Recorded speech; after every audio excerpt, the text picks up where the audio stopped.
What if I told you that your government once poisoned 10,000 of its own citizens on purpose? That they sprayed entire cities with bacteria just to see what would happen?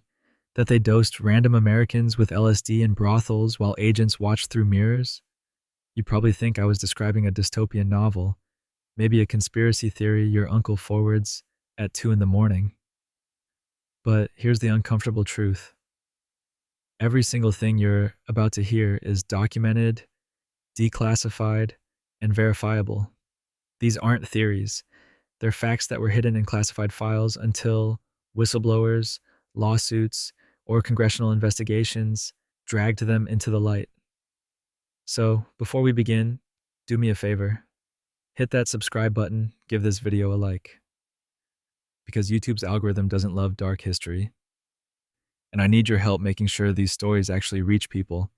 Now get comfortable, dim the lights, and prepare to learn 101 things your government did that they really hoped you'd never find out about. Let's start in 1932 in a place called Macon County, Alabama, the Tuskegee Syphilis Study. It's 1932. The Great Depression is crushing America, and in Macon County, Alabama, the U.S. Public Health Service approaches nearly 400 black men.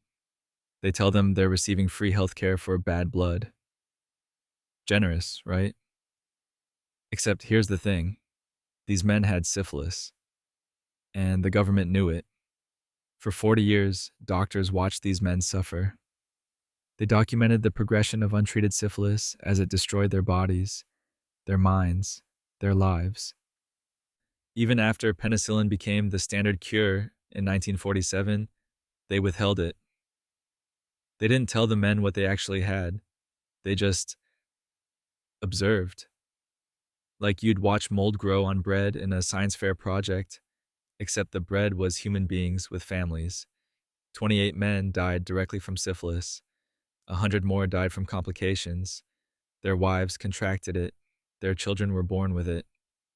The study didn't end until 1972, when a whistleblower leaked it to the press. But, of course, medical ethics violations were just getting warmed up. MKUltra. And speaking of experiments people didn't consent to, let's talk about the Central Intelligence Agency and their relationship with lysergic acid diethylamide, or as your cool uncle calls it, LSD. From 1953 to 1973, the CIA ran a program called MKUltra. The goal? Mind control. The method? Drugging thousands of Americans without their knowledge or consent.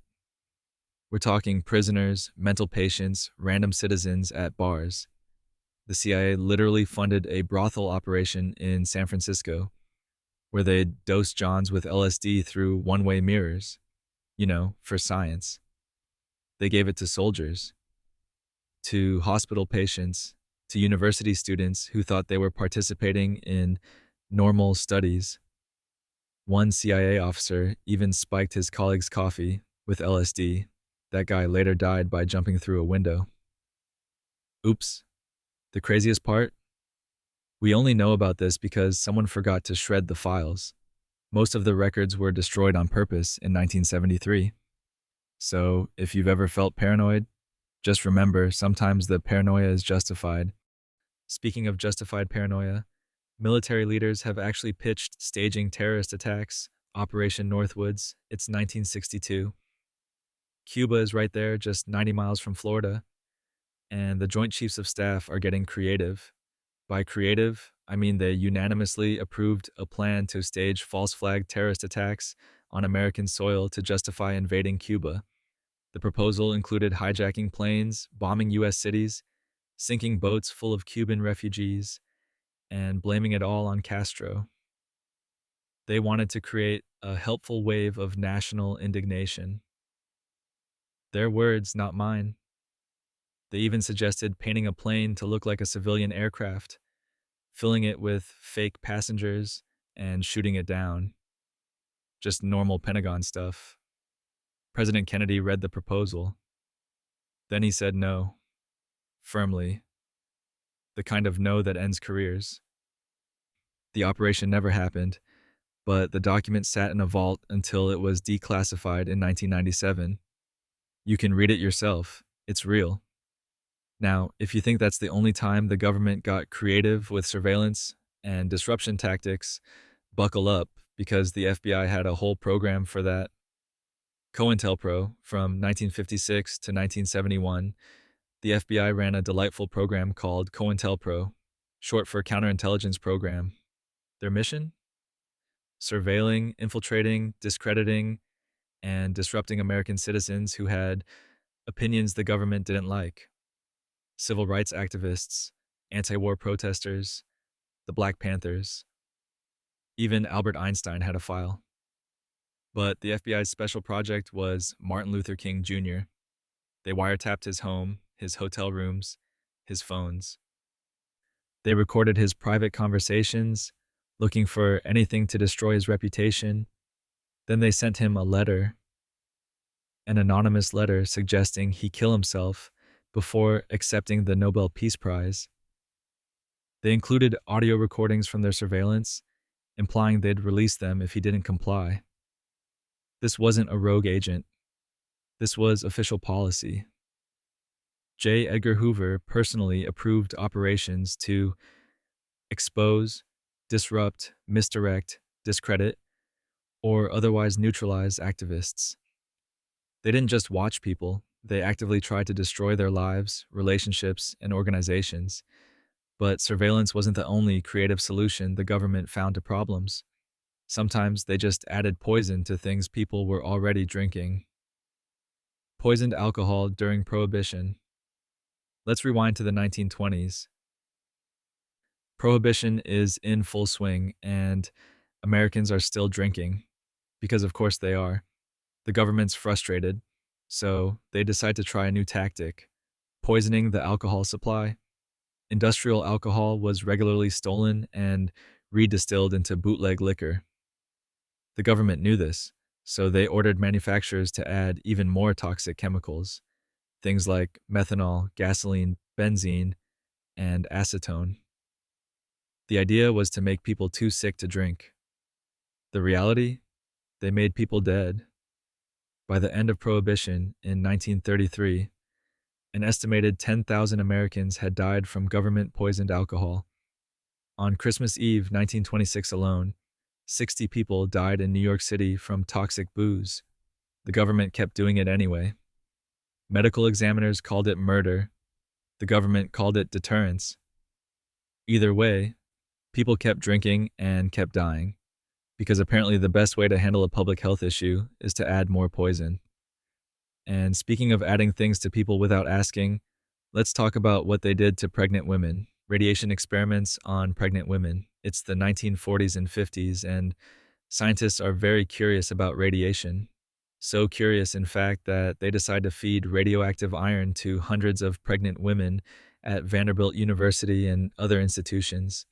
The women were told they were receiving vitamin supplements to help their babies.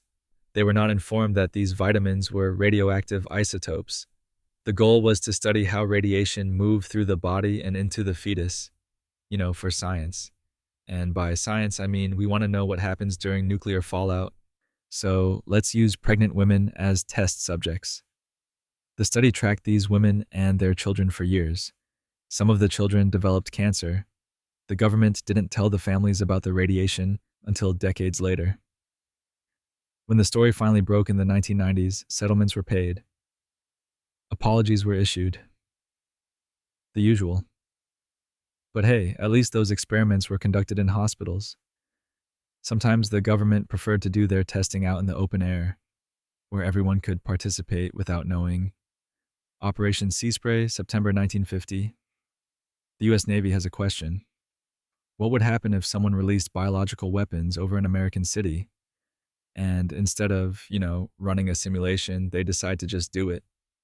For real. Over San Francisco. For 6 days. Navy ships sprayed clouds of bacteria, Serratia marcescens and Bacillus globigii, over the city. The military considered these bacteria harmless. The wind carried them over 2 miles inland.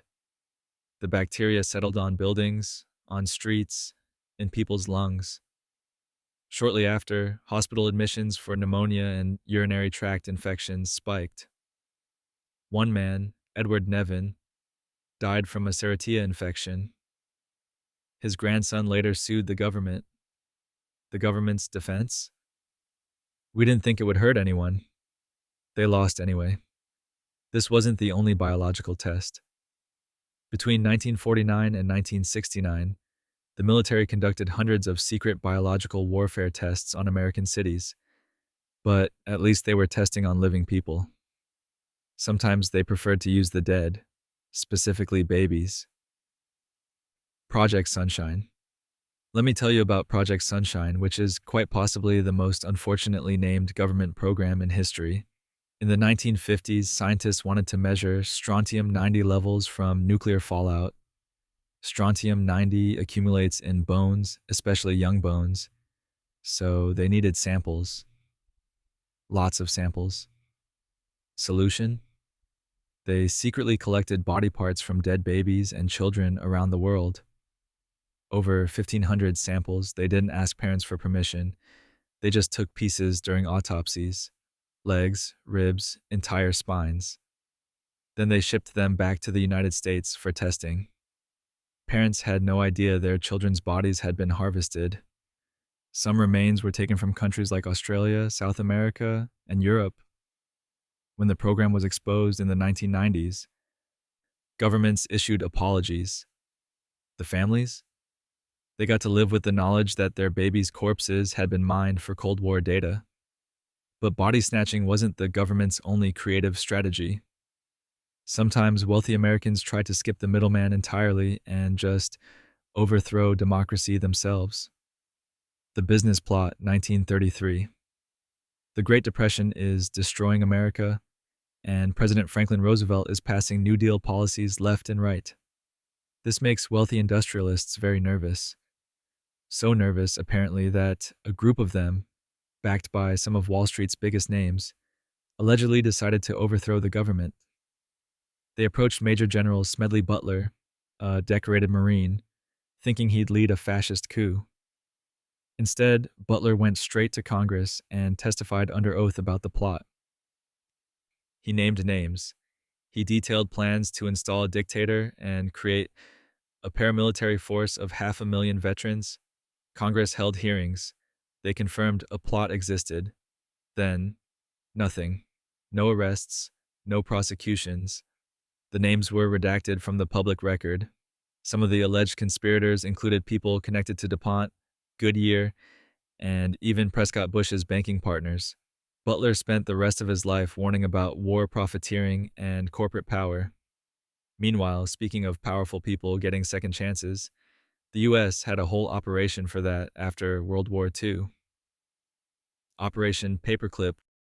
World War II ends. The Nazis lose. Justice is served, right? Well, mostly. Except the United States secretly recruited over 1,600 Nazi scientists, engineers, and technicians and brought them to America. They gave them new identities, new jobs, and very few questions about their wartime activities. This was Operation Paperclip, named after the paperclips used to attach new files to their dossiers. The recruits included Werner von Braun, who built Hitler's V-2 rockets using slave labor. He became the father of NASA's space program. Arthur Rudolph, who ran the Mittelbau-Dora factory where 20,000 prisoners died, helped design the Saturn V rocket.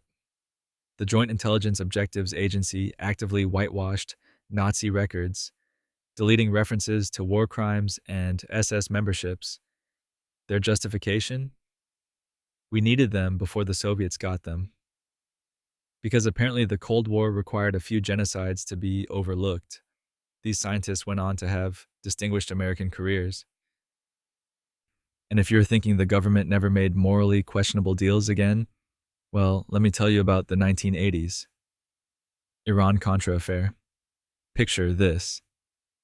It's the 1980s. The United States publicly calls Iran a terrorist state. We have an arms embargo against them. Meanwhile, behind the scenes, the Reagan administration is secretly selling them weapons. Lots of weapons. Why? To fund Contra rebels in Nicaragua, which Congress had explicitly forbidden. So the administration sold missiles to Iran, marked up the prices, and funneled the profits to right wing death squads in Central America. When a plane carrying weapons was shot down and the operation exposed, they called it a mistake in judgment. Oliver North shredded documents. Reagan said he didn't remember. 14 people were indicted. 11 were convicted. Most convictions were later overturned or pardoned by George H.W. Bush. The whole affair revealed a shadow foreign policy running parallel to official government positions. But illegal weapons deals weren't the only creative financing happening.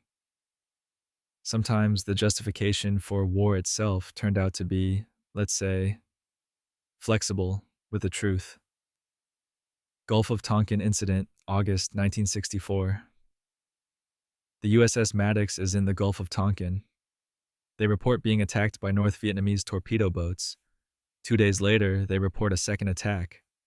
President Johnson uses these attacks to push through the Gulf of Tonkin resolution, giving him broad war powers in Vietnam. Here's the thing about that second attack. It never happened. The commander of the Maddox sent a follow-up message saying freak weather effects and overeager sonarmen may have accounted for many reports, but that cable was conveniently not shared with Congress. Johnson himself later admitted, "For all I know, our Navy was shooting at whales out there." In 2005, declassified NSA documents confirmed it. The second attack was a mistake. Bad sonar readings, jumpy sailors, no actual enemy. But it gave the U.S. the justification to escalate a war that would kill 58,000 Americans and over 2 million Vietnamese. And speaking of operations that happened while everyone was looking the other way, let's talk about what the CIA was doing in Los Angeles. CIA cocaine trafficking in 1996. Journalist Gary Webb published a series called Dark Alliance in the San Jose Mercury News. His investigation alleged that the CIA-backed Contra rebels in Nicaragua helped smuggle cocaine into Los Angeles during the 1980s, fueling the crack epidemic. The CIA and major news outlets immediately attacked Webb, discrediting him and his reporting. He lost his job. His career was destroyed. Except here's the thing. He was mostly right.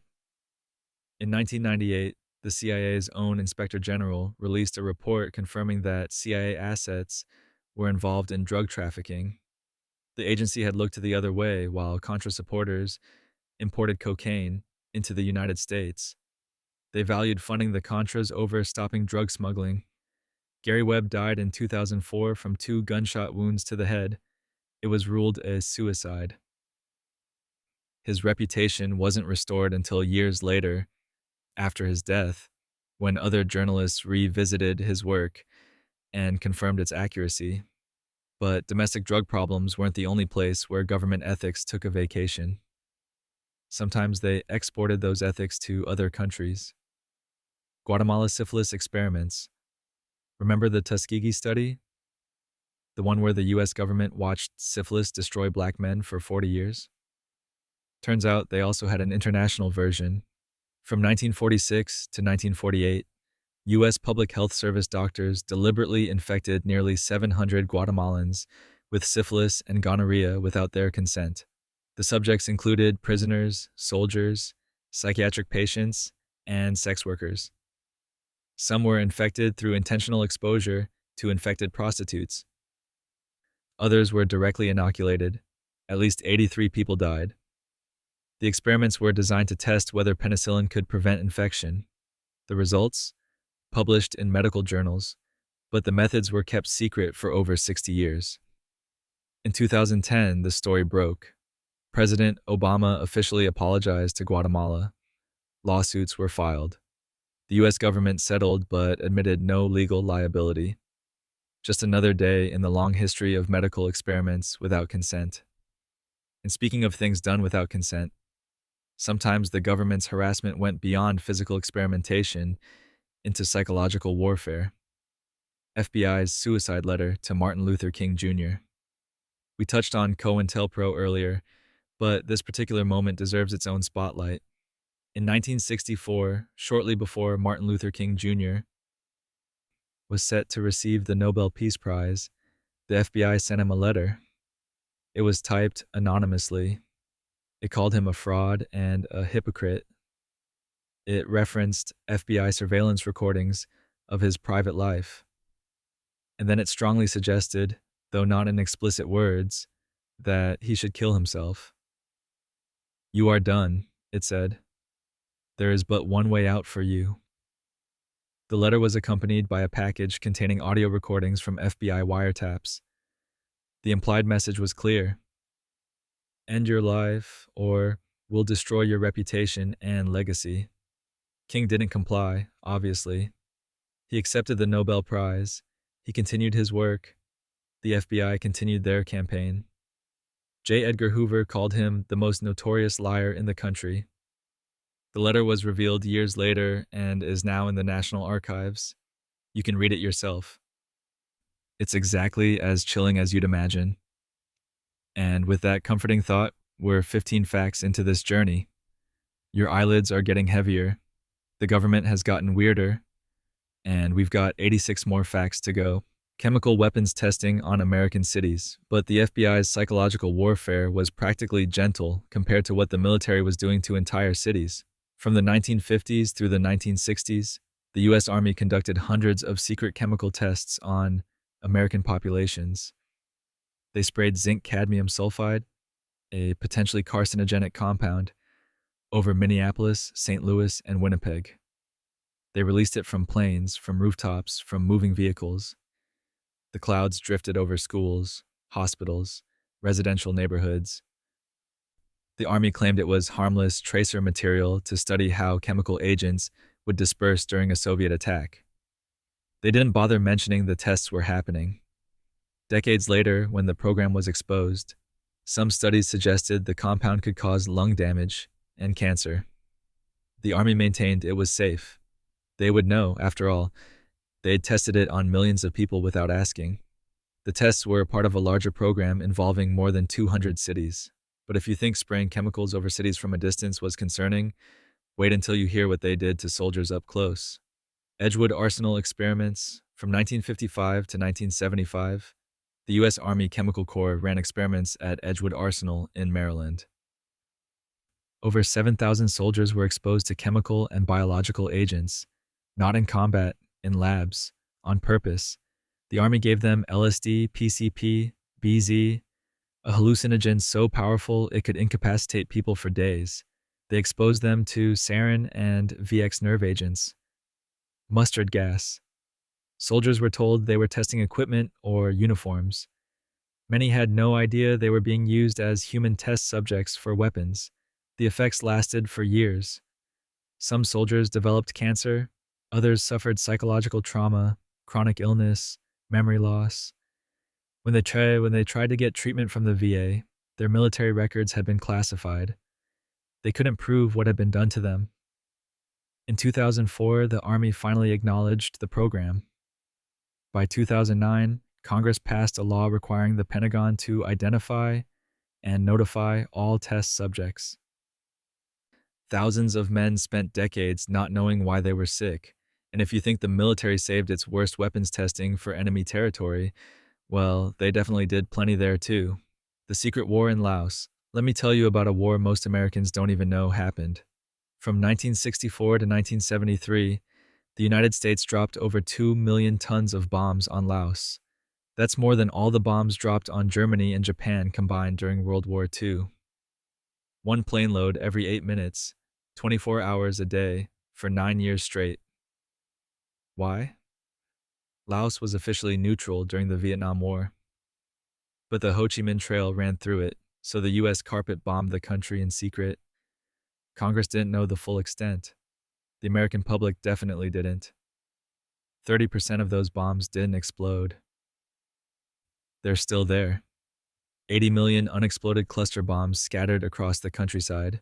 Since the war ended, over 20,000 Laotians have been killed or injured by leftover American ordnance, mostly farmers, mostly children.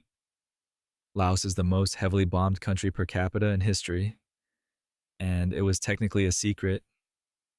Speaking of secret operations involving impaired judgment and poor decisions, the CIA had a whole program for that. Operation Midnight Climax. Remember MK Ultra? The CIA's mind control program? Well, they had a special subproject that was exactly as weird as it sounds. Operation Midnight Climax, which ran from 1954 to 1963, involved CIA agents paying prostitutes to lure unsuspecting men to safe houses in San Francisco and New York. Once inside, the men were drugged with LSD without their knowledge. CIA agents watched through two-way mirrors while the men had sex with the prostitutes, all while under the influence of powerful hallucinogens. The apartments were decorated to look like brothels, complete with photographs of women in bondage positions on the walls. The stated goal was to study whether LSD could be used for mind control and to gather blackmail material on Soviet spies. The actual result was a lot of confused Johns having very bad trips while federal agents took notes. When the program was exposed in the 1970s, most of the records had been destroyed. The men who were drugged, never identified, never compensated, never told what happened to them.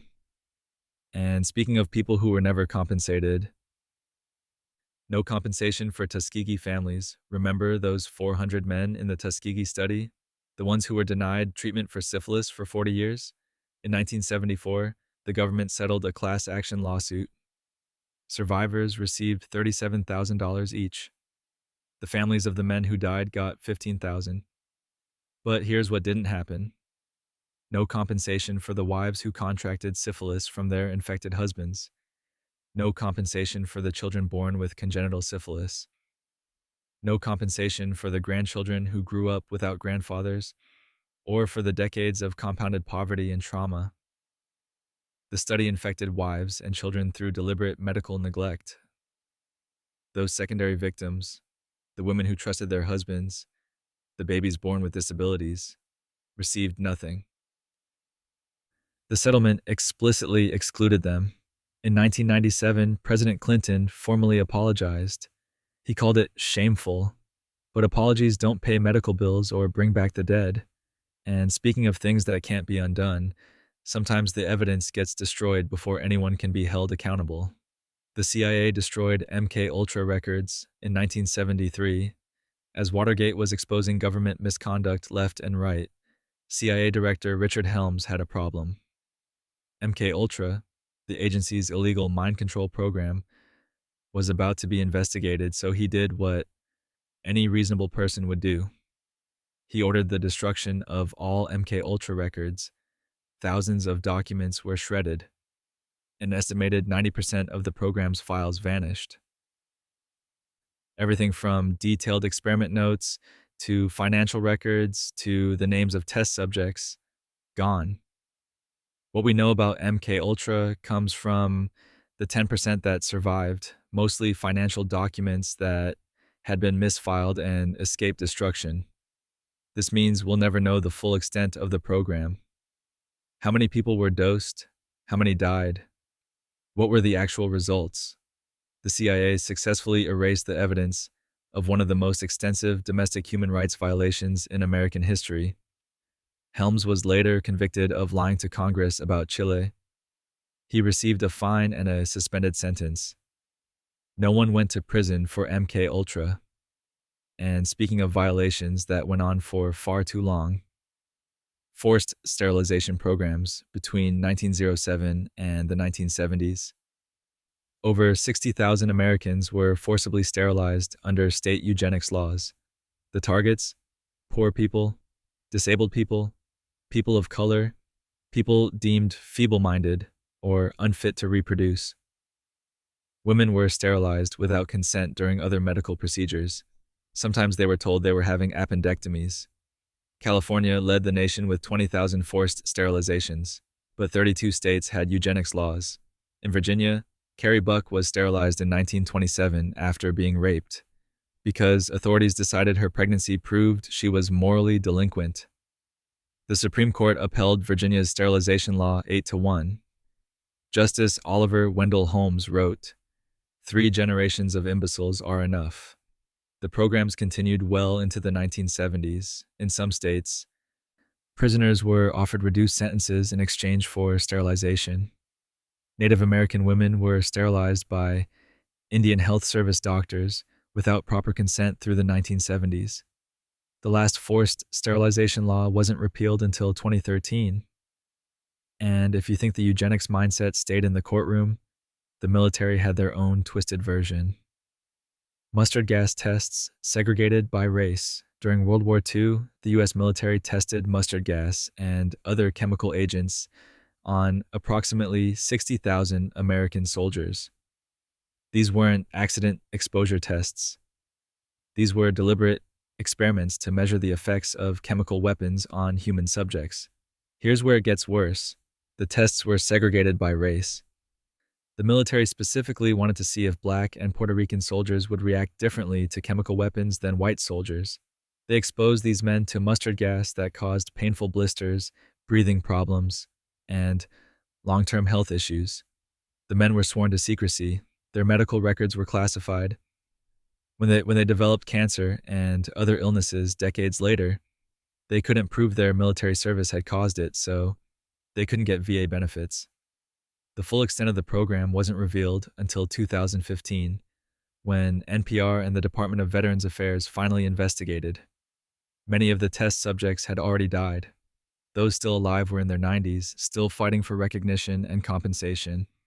And speaking of people the government refused to recognize properly, let's talk about someone who became one of the most celebrated heroes of the 20th century. The FBI labeled Mandela a terrorist. Nelson Mandela, Nobel Peace Prize winner, international symbol of reconciliation and justice, celebrated statesman who helped end apartheid. Also, according to the United States government, a terrorist. From the 1980s until 2008, Nelson Mandela was on the U.S. terrorism watch list.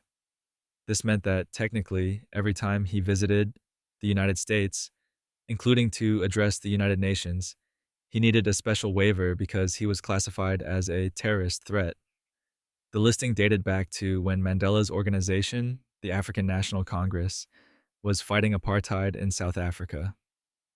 The U.S. supported the apartheid government, so anti-apartheid activists were labeled terrorists. Even after Mandela was released from prison, became president of South Africa, won the Nobel Prize, and became globally celebrated, the U.S. didn't remove him from the list. Congress finally passed a bill in 2008, when Mandela was 90 years old, to remove him and other ANC members from the watch list. Better late than never, I suppose.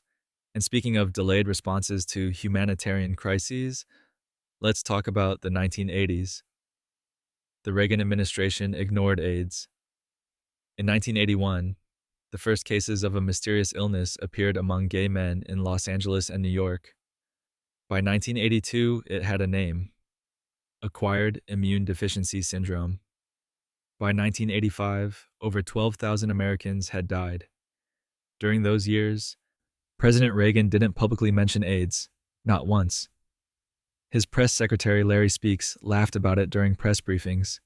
When reporters asked about the gay plague, Speakes made jokes. The press corps laughed along. You can listen to the recordings. They're as horrifying as you'd imagine. The Reagan administration opposed funding for AIDS research, blocked education campaigns, and refused to treat it as a public health emergency. Surgeon General C. Everett Koop wanted to mail AIDS information to every household in America. The White House blocked it for years. Reagan finally said the word AIDS publicly in 1987, after more than 20,000 Americans had died. By then, the disease had spread globally. The delayed response allowed the epidemic to spiral out of control. But while the administration ignored suffering at home, they were quite active in supporting violence abroad. Death squads in El Salvador. Throughout the 1980s, the United States provided military training, weapons, and over $1 billion to El Salvador's government during their civil war. That government ran death squads that murdered tens of thousands of civilians. In December 1980, 4 American churchwomen, 3 nuns, and a lay missionary were raped and murdered by El Salvador's National Guard. The women had been doing humanitarian work with refugees. 5 guardsmen eventually confessed. They said they had acted on orders from higher ups. The Reagan administration initially blamed the victims. Secretary of State Alexander Haig suggested the women might have run a roadblock. UN Ambassador Jean Kirkpatrick said they weren't just nuns, but political activists. The US continued funding El Salvador's military. Over the next decade, El Salvador's death squads killed an estimated 75,000 people.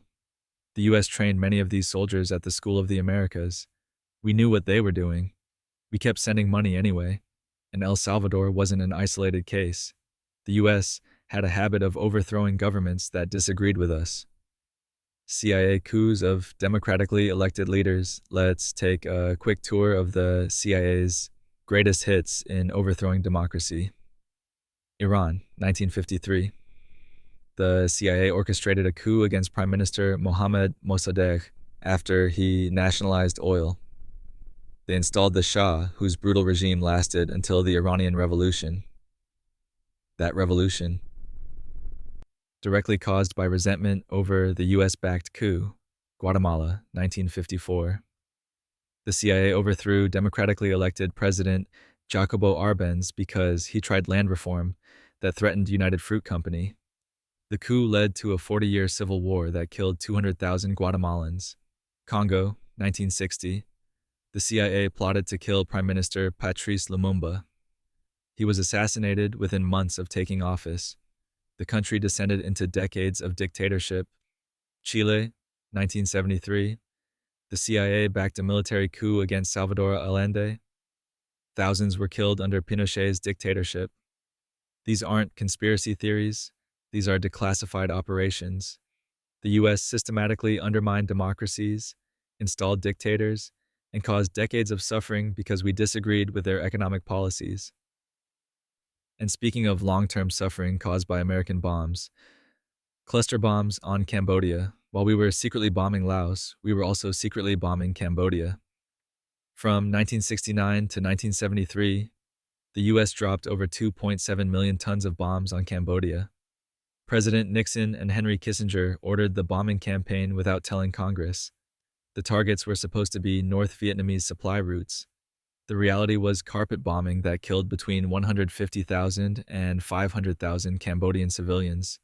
The bombing destabilized the country and helped the Khmer Rouge rise to power.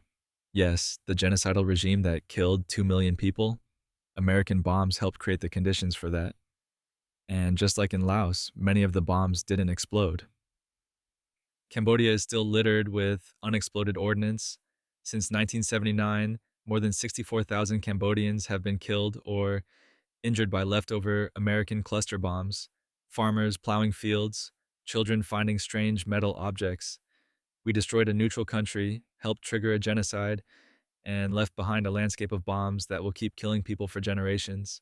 And speaking of American actions that keep causing harm decades later, let's talk about a CIA operation in Pakistan. Fake vaccination programs in Pakistan. In 2011, the CIA was hunting for Osama bin Laden in Abbottabad, Pakistan. They had a clever idea: run a fake hepatitis vaccination program to collect DNA samples from children in the compound where they suspected bin Laden was hiding. If they found DNA matching bin Laden's family, they'd know they had the right place.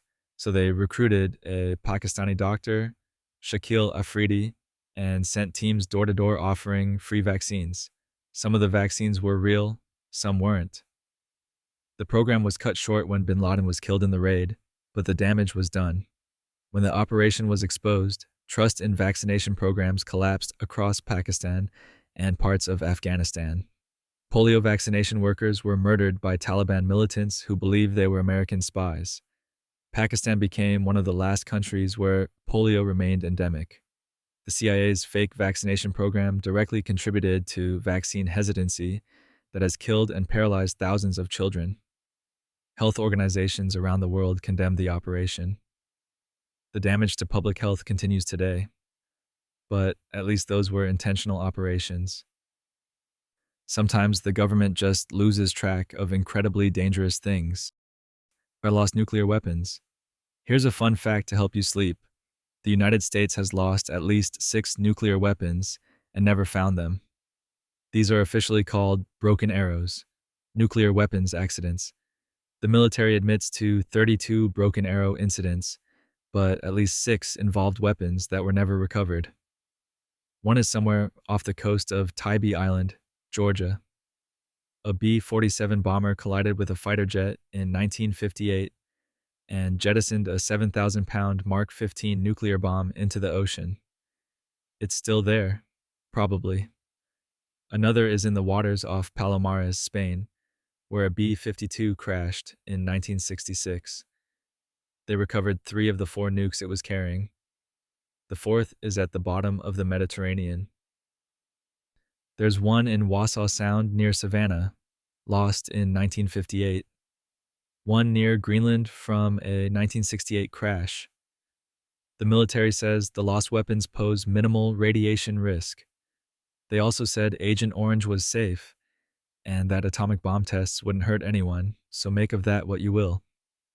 And speaking of the government keeping tabs on things they probably shouldn't, let's talk about their obsession with a Beatle. FBI surveillance of John Lennon. In 1972, John Lennon moved to New York City.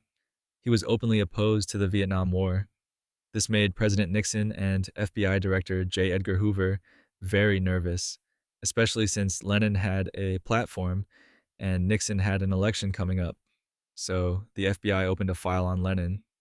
They tracked his movements, they attended his concerts, they monitored his phone calls. They compiled a 300-page dossier on a musician whose greatest crime was writing Imagine. The FBI also worked with the Immigration and Naturalization Service to try to deport Lennon for a 1968 marijuana conviction in Britain. The goal was to silence him before the election. Lennon fought the deportation for years while under constant surveillance.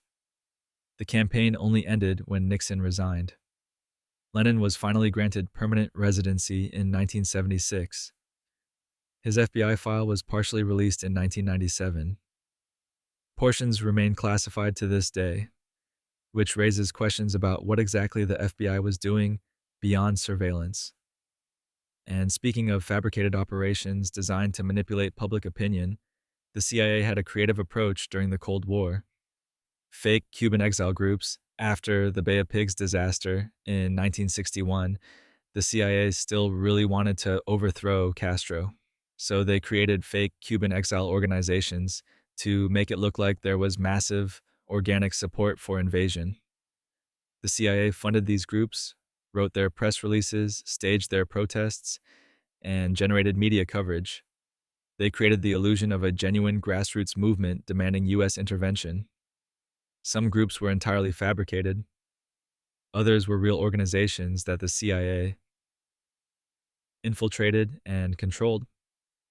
This was part of Operation Mongoose, a covert program to destabilize Cuba through sabotage, propaganda, and assassination attempts. The fake exile groups helped build public and congressional support for continued anti-Castro operations. The Church Committee investigations in the 1970s exposed how extensively the CIA had manipulated public opinion through front groups and media operations. By then, these tactics had been used not just for Cuba, but for operations around the world. And if you think the CIA only manipulated perceptions abroad, they were also quite busy testing things on American soil in very public places, biological agents, tested on subway systems. In the 1960s, the U.S. Army wanted to know how biological weapons would spread in a major city. So they decided to test it on the New York City subway system while it was full of people. In 1966, Army scientists released Bacillus subtilis, a bacteria they claimed was harmless, into the subway through ventilation grills. They tracked how it spread through the tunnels and stations. Over 1 million New Yorkers were potentially exposed during the week-long test. Similar tests were conducted in the Washington, D.C. Metro, at Washington National Airport, and on the Pennsylvania Turnpike. The military's logic was that these bacteria were simulants, harmless stand-ins for actual bioweapons, but Bacillus subtilis can cause infections in people with weakened immune systems. No one asked those million subway riders for consent. The tests weren't revealed until the 1977 Church Committee hearings. By then, the Army had conducted hundreds of similar tests across the country. And speaking of secret surveillance programs revealed, years too late. NSA surveillance. Before Snowden, in 2013, Edward Snowden leaked classified NSA documents revealing massive illegal surveillance of American citizens. The media treated it like a shocking revelation, except the NSA had been doing it for decades. In the 1970s, the Church Committee discovered that the NSA had been illegally intercepting Americans' communications since the 1940s through programs like Project Shamrock and Minaret. The NSA read millions of telegrams and monitored phone calls without warrants. After the revelations, Congress passed laws to prevent warrantless surveillance. The NSA pinky promised to follow them. Then, immediately after 9/11, they started doing it again. The Bush administration authorized warrantless wiretapping. The NSA collected phone records of millions of Americans. The FISA court rubber-stamped surveillance requests in secret. When Snowden exposed this in 2013, the government's defense was basically, yeah, but terrorism. The surveillance programs had been illegal for years. Some were modified, some continued. Mass surveillance of Americans is now just part of the infrastructure. And speaking of infrastructure the US built abroad, sometimes we trained people in techniques that became nightmares. Training Indonesian death squads. In 1965, Indonesia's military launched a purge of suspected communists. Over the next year, between 500,000 and 1 million people were killed. Bodies filled rivers. Villages were massacred. It was one of the worst mass killings of the 20th century. The US knew exactly what was happening. We provided the Indonesian military with lists of suspected communists, thousands of names. We supplied communications equipment. We offered covert assistance. CIA and State Department cables from the time show officials were well aware of the massacres and considered them a favorable development. American officials later called it one of the worst mass murders of the 20th century, but also described it as a positive outcome for U.S. interests. The Indonesian military had been trained by the U.S. Some of the commanders had attended programs at Fort Leavenworth. The U.S. maintained close relations with Suharto's dictatorship for decades afterward. We only acknowledged our role in 2017 when declassified documents made it undeniable. No apologies were issued. No accountability taken.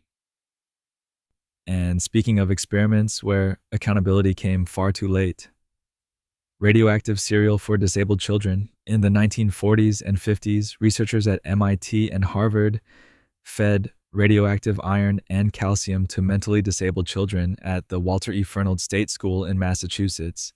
The children were told they were joining a special science club and would get extra food and field trips. What they actually got was breakfast cereal, milk, and oatmeal laced with radioactive isotopes. The goal was to study how the body absorbed minerals. The children were used as test subjects because they were institutionalized and powerless. The experiments were funded by the National Institutes of Health and Quaker Oats, which wanted data on nutrition absorption. Parents were sent consent forms that mentioned dietary research, but never mentioned radiation. Most parents signed because they were told their children would receive special attention and treats. The experiments continued for years. The children never knew they'd been used as test subjects. When the studies were revealed in the 1990s, lawsuits were filed. The state and MIT settled, paying $60,000 to each surviving subject. But sometimes government manipulation wasn't about science. Sometimes it was about culture. CIA funded abstract expressionism. During the Cold War, the CIA secretly promoted American abstract expressionism as a weapon against Soviet communism. They funneled money through front organizations to fund exhibitions, museums, and artist tours worldwide. The Congress for Cultural Freedom, secretly funded by the CIA, organized traveling exhibitions of Jackson Pollock, Willem de Kooning, and Mark Rothko.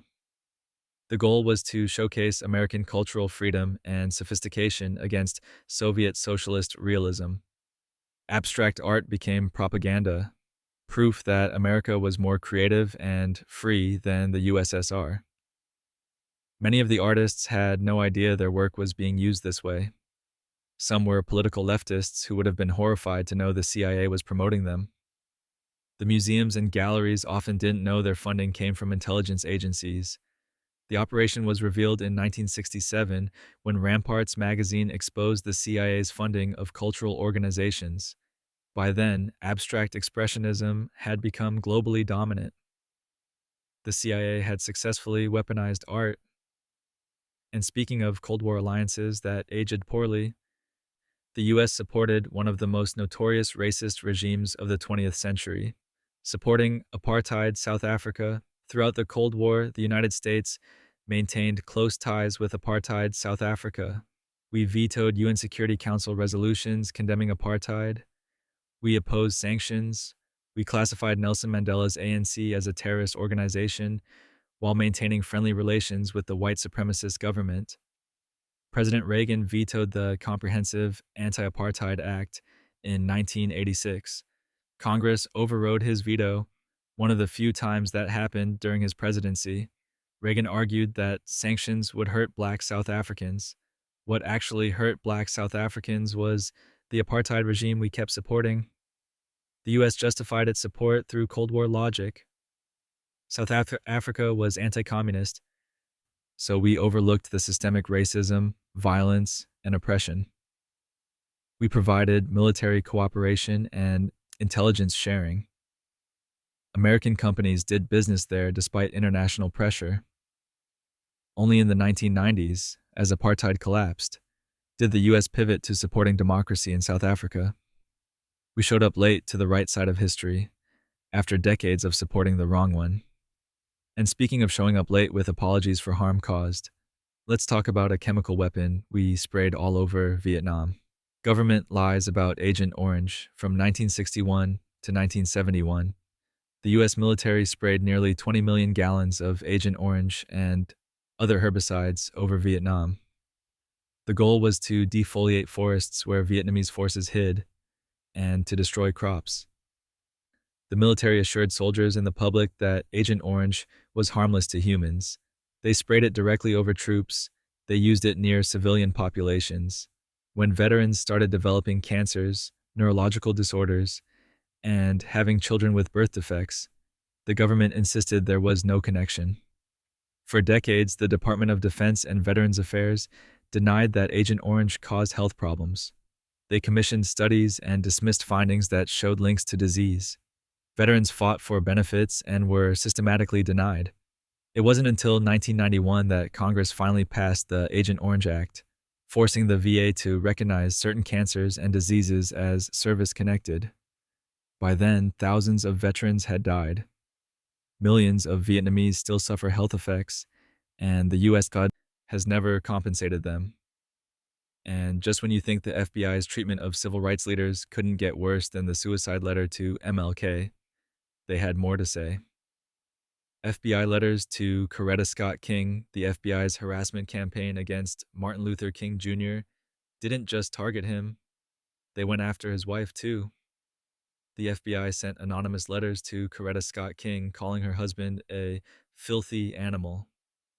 They tried to convince her that MLK was having affairs, using surveillance tapes they'd recorded illegally, hoping she'd leave him and damage his reputation. The letters were cruel, personal, and designed to destroy their marriage. J. Edgar Hoover authorized these operations as part of COINTELPRO.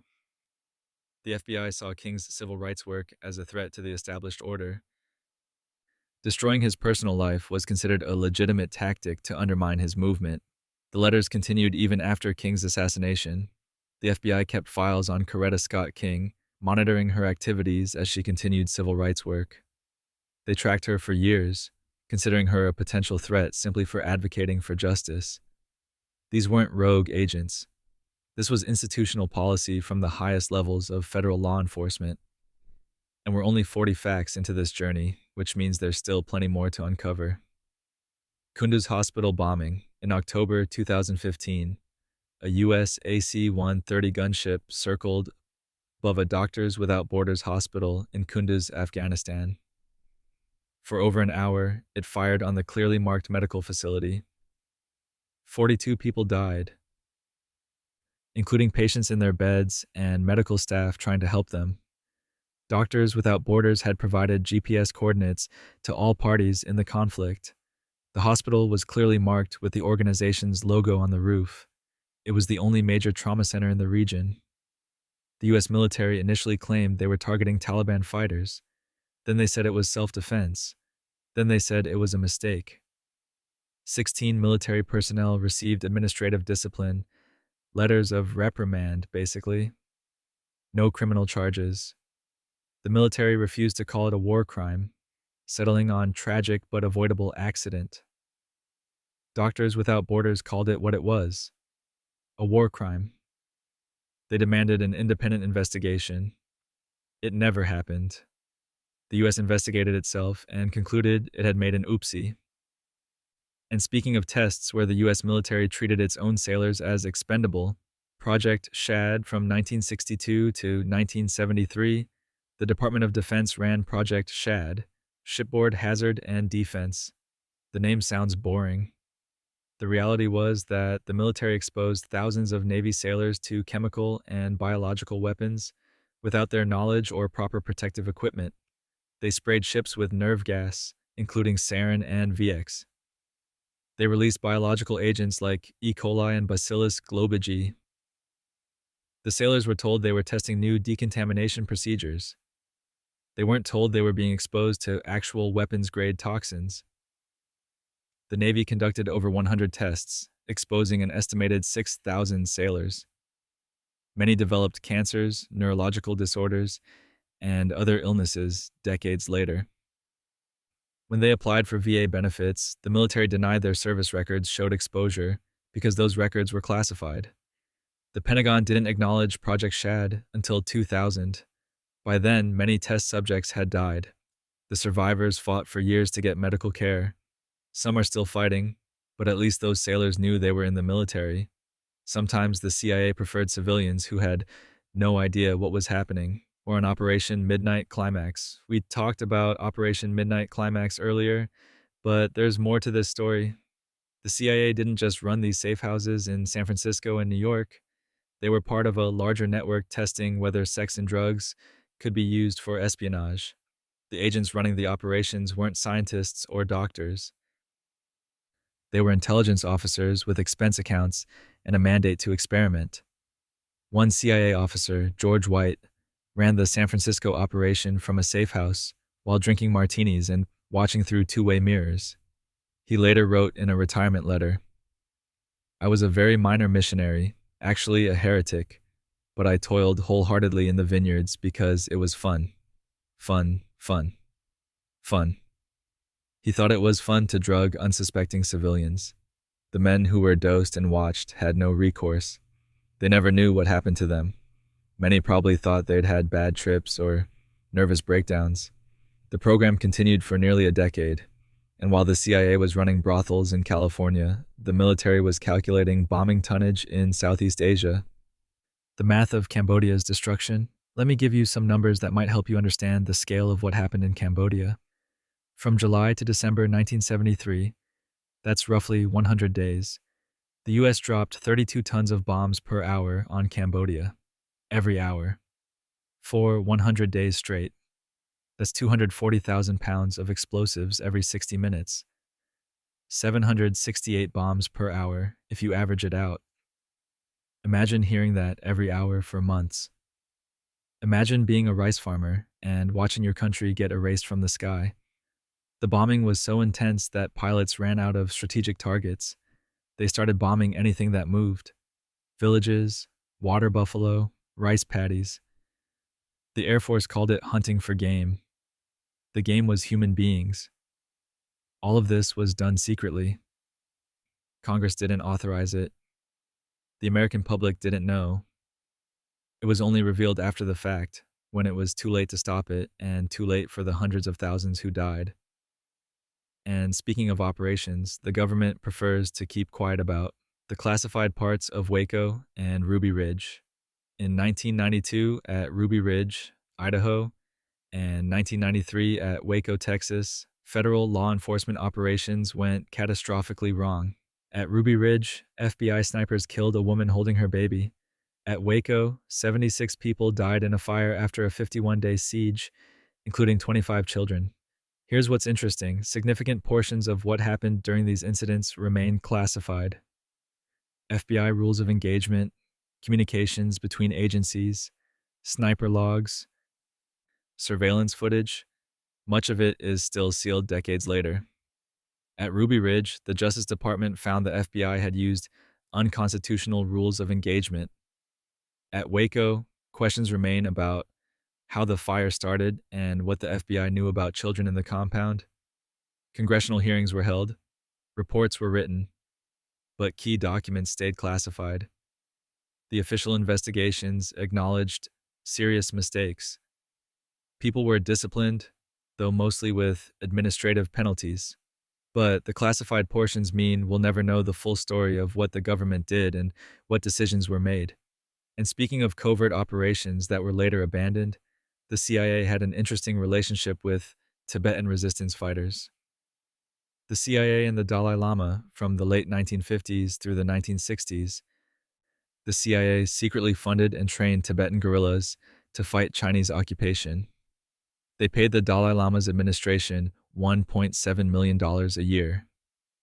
They trained Tibetan fighters at Camp Hale in Colorado.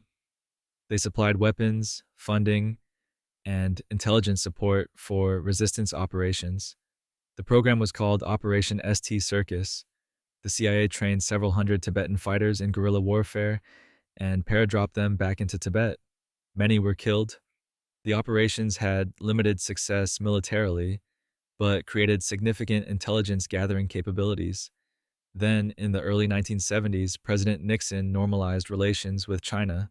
Suddenly, supporting Tibetan resistance wasn't strategically useful anymore. The CIA ended the program. The funding stopped. The Tibetan fighters were abandoned. The Dalai Lama himself received $180,000 annually from the CIA during this period. When the program was exposed in the late 1990s, he confirmed it but said the money had supported Tibetan refugees, not his personal use.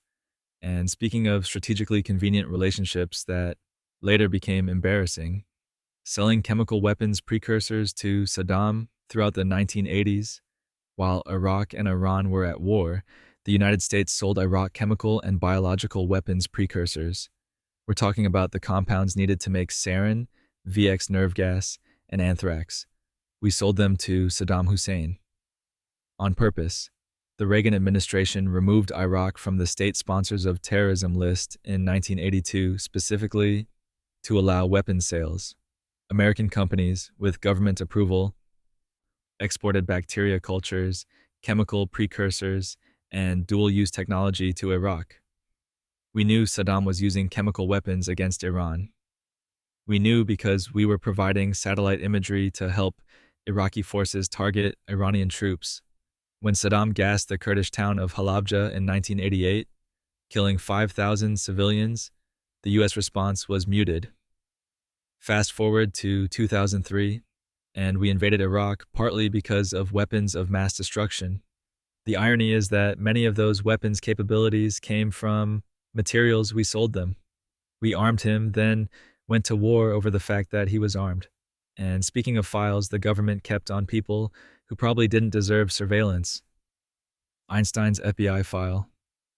Albert Einstein, Nobel Prize winner, refugee from Nazi Germany, greatest physicist of the 20th century, had an FBI file that was 1,427 pages long. J. Edgar Hoover considered him a security risk. Why? Because Einstein was a pacifist. He supported civil rights. He criticized McCarthyism. He advocated for nuclear disarmament. These positions apparently made him dangerous enough to warrant decades of surveillance. The FBI tracked his movements, read his mail, tapped his phones, and infiltrated organizations he belonged to. They compiled reports on his speeches, his associates, his political views. They investigated whether he was a Soviet spy or communist sympathizer. They found nothing because there was nothing to find. Einstein was aware of the surveillance. He once joked about it, but the FBI's obsession with him continued until his death in 1955. The file was partially released through FOIA requests. You can read it yourself, page after page of America's security apparatus, treating a brilliant refugee as a threat because he believed in peace. And speaking of America's global presence and how we project power around the world, 700 plus military bases. The United States currently operates approximately 750 military bases in more than 80 countries, not counting the roughly 5,000 installations inside the US, just the foreign ones. 750 bases on other people's land. No other country comes close. Russia has around 30 foreign bases. China has about 10. The British Empire at its height had fewer foreign bases than America has today. We have bases in Germany, Japan, South Korea, Italy, the UK, Turkey, Qatar, Djibouti, everywhere. Some are massive complexes housing thousands of troops. Others are small outposts or lily pad bases for special operations. Together, they cost over $200 billion annually to maintain. They enable the US to project military power anywhere in the world within hours. The Pentagon calls it forward presence. Critics call it empire. Either way, it's a network of military installations that spans the globe, most of which Americans couldn't name or locate on a map. And sometimes, even with all that military infrastructure, the government still lies to families about how their loved ones died.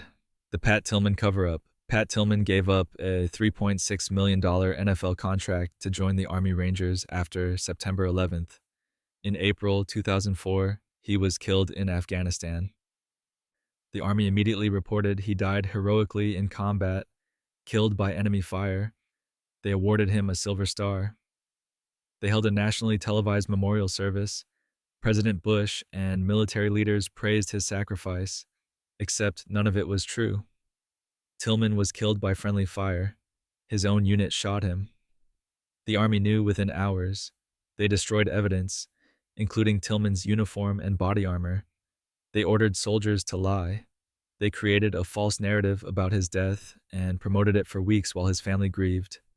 The truth only came out because Tillman's family demanded answers and refused to accept the official story. Eventually, the Army admitted the cover-up. Officers were reprimanded. No one went to prison. The lies had already served their propaganda purpose. Tillman's brother said at the funeral, "He wasn't religious, so thanks for your thoughts, but he's dead." The Army had turned his death into a patriotic story. The reality was messier, uglier, and human. And speaking of phrases designed to control narratives, the term conspiracy theorist. There's a popular claim that the CIA invented the term conspiracy theorist to discredit critics after the JFK assassination. The actual story is more complicated. The term existed before the 1960s, but the CIA did weaponize it. In 1967, the CIA issued a memo to its stations discussing how to respond to critics of the Warren Commission. Document 1035-960 suggested calling critics conspiracy theorists and emphasizing they had no evidence. The memo advised using propaganda assets to counter criticism in newspapers and magazines. So while the CIA didn't invent the phrase, they did create a strategy to use it as a pejorative to dismiss dissent. It worked. Conspiracy theorist became shorthand for crazy person with wild ideas. The term itself became a thought-terminating cliché. Now, whenever someone questions official narratives, they risk being labeled a conspiracy theorist, which immediately discredits them in public discourse. It's brilliant propaganda. The CIA turned skepticism of government into something socially unacceptable. And speaking of uncomfortable truths about foreign policy, let's talk about who America chose to back after one of the 20th century's worst genocides. supporting the Khmer Rouge. After the Khmer Rouge killed roughly 2 million Cambodians in their genocidal regime from 1975 to 79, Vietnam invaded Cambodia and drove them from power. You'd think the world would thank Vietnam. Instead, the United States supported the Khmer Rouge. Not publicly, of course, but from 1979 through the late 1980s, the US backed a coalition that included the Khmer Rouge at the United Nations. We voted to keep them as Cambodia's official representative. We provided indirect support to resistance forces fighting the Vietnamese-backed government. Why? Because Vietnam was aligned with the Soviet Union, and the Cold War logic said the enemy of our enemy was our friend, even if that friend had just committed genocide. Zbigniew Brzezinski, Carter's national security advisor, said, "I encouraged the Chinese to support Pol Pot." Henry Kissinger reportedly said it was preferable for the Khmer Rouge to continue fighting. The US also supported Thailand's efforts to arm Khmer Rouge guerrillas. This continued well into the Reagan administration. We chose geopolitical positioning over basic human morality. And speaking of operations that test the boundaries of belief, anthrax attacks and the wrong man. In September and October 2001, just after 9/11, someone mailed anthrax-laced letters to news organizations and senators. 5 people died. 17 others were infected. The nation panicked. The FBI launched the largest investigation in its history, called Amerithrax. They initially focused on Dr. Stephen Hatfill, a bioweapons expert. They publicly named him a person of interest, destroyed his career, and surveilled him for years. In 2008, Hatfill sued and won $5.8 million because the FBI had no evidence against him. Then the FBI switched to Dr. Bruce Ivins, who worked at Fort Detrick. As the investigation closed in, Ivins died by suicide in 2008. The FBI closed the case, declaring him guilty. Except they never charged him. No trial, no conviction, just a dead suspect and a closed case. Many scientists questioned the FBI's evidence. The National Academy of Sciences reviewed the genetic analysis and found it didn't conclusively link the anthrax to Ivins. To this day, serious questions remain about who actually sent the letters. And speaking of America's relationship with warfare, America at war 93% of the time since 1776, the United States has been at war during approximately 93% of its existence. Out of 249 years as a nation, we've experienced only about 17 years of total peace. We've been involved in hundreds of military operations, conflicts, and wars. Some were formally declared by Congress. Most weren't. We've fought in North America, Europe, Asia, Africa, the Middle East, Central America, South America, everywhere. Since World War II alone, we've bombed or invaded Korea, Vietnam, Laos, Cambodia, Guatemala, Indonesia, Cuba, the Dominican Republic, Grenada, Lebanon, Libya, Panama, Iraq multiple times, Somalia, Bosnia, Sudan, Afghanistan, Pakistan, Yemen, and Syria. That's not a complete list. The UAE hasn't formally declared war since 1942, yet we've been in continuous military operations ever since. We've normalized permanent warfare as a feature of American existence. Most Americans alive today have never experienced a time when their country wasn't bombing someone somewhere. And speaking of secrets the government still keeps from that era of constant conflict, still classified JFK files. President John F. Kennedy was assassinated on November 22, 1963. That was over 60 years ago. The Warren Commission released its report in 1964. The House Select Committee investigated again in the late 70s. And yet, thousands of documents remain classified. In 2017, President Trump released some files but held back others at the request of intelligence agencies. In 2021, President Biden released more but kept approximately 3,000 documents fully or partially classified, citing national security concerns. National security concerns, about a 6-decade-old murder. What exactly needs to be protected? What's so sensitive that it can't be revealed after all this time? The official reason given is protecting intelligence sources and methods. The practical effect is sustaining conspiracy theories and public distrust. When the government refuses to release information about a president's assassination after 60 years, people naturally assume there's something to hide. Maybe there is, maybe there isn't, but the secrecy itself has become part of the story. And speaking of intelligence operations that were eventually confirmed, let's talk about drug trafficking in Southeast Asia. Air America and the heroin trade. During the Vietnam War, the CIA ran an airline called Air America. Officially, it transported supplies and personnel. Unofficially, it was deeply involved in the Southeast Asian heroin trade. The CIA worked with Hmong allies in Laos, who funded their operations by growing opium. Air America planes transported opium from remote villages to processing facilities. The heroin then made its way to South Vietnamese cities, where it was sold to U.S. soldiers and exported internationally. Journalists exposed this in the early 70s. Alfred McCoy's book, The Politics of Heroin in Southeast Asia, documented it in detail. The CIA denied everything. Then, decades later, declassified documents and testimony from CIA operatives confirmed the agency had looked the other way, or actively facilitated drug trafficking to support anti-communist forces. The exact level of direct CIA involvement remains debated, but their complicity is well documented. They prioritized covert operations over stopping the flow of heroin that was addicting American soldiers and fueling organized crime. And speaking of the human cost of that war beyond drug addiction, deliberate hospital bombings in North Vietnam. Throughout the Vietnam War, the U.S. claimed it avoided targeting civilian infrastructure like hospitals. Declassified documents and photographic evidence tell a different story. American forces deliberately bombed hospitals in North Vietnam. The Bach Mai Hospital in Hanoi was repeatedly damaged by U.S. bombing.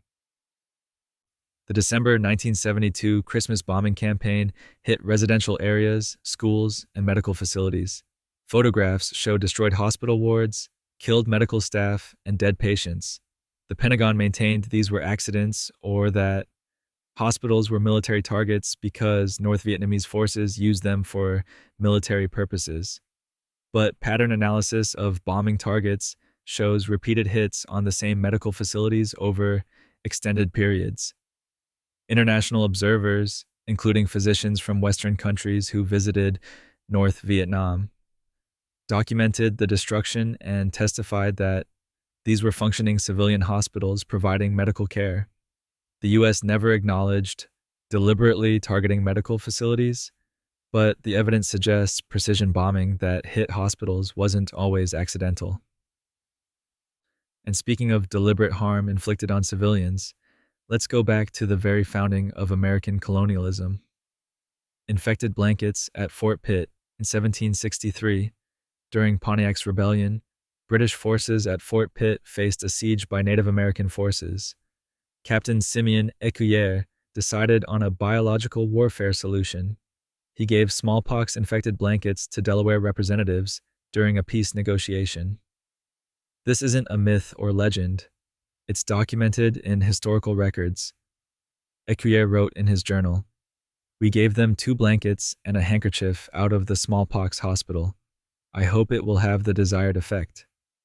His commanding officer, Colonel Henry Bouquet, had explicitly suggested this tactic in written correspondence. The smallpox did spread among the native population, though historians debate whether the blankets were the primary vector or if the disease was already present. What's indisputable is that British colonial officers deliberately attempted to spread a deadly disease to Native Americans during wartime. This practice became part of a longer pattern of biological warfare and disease used as a weapon against indigenous populations. The U.S. government inherited both the land and some of the tactics from the British colonial administration.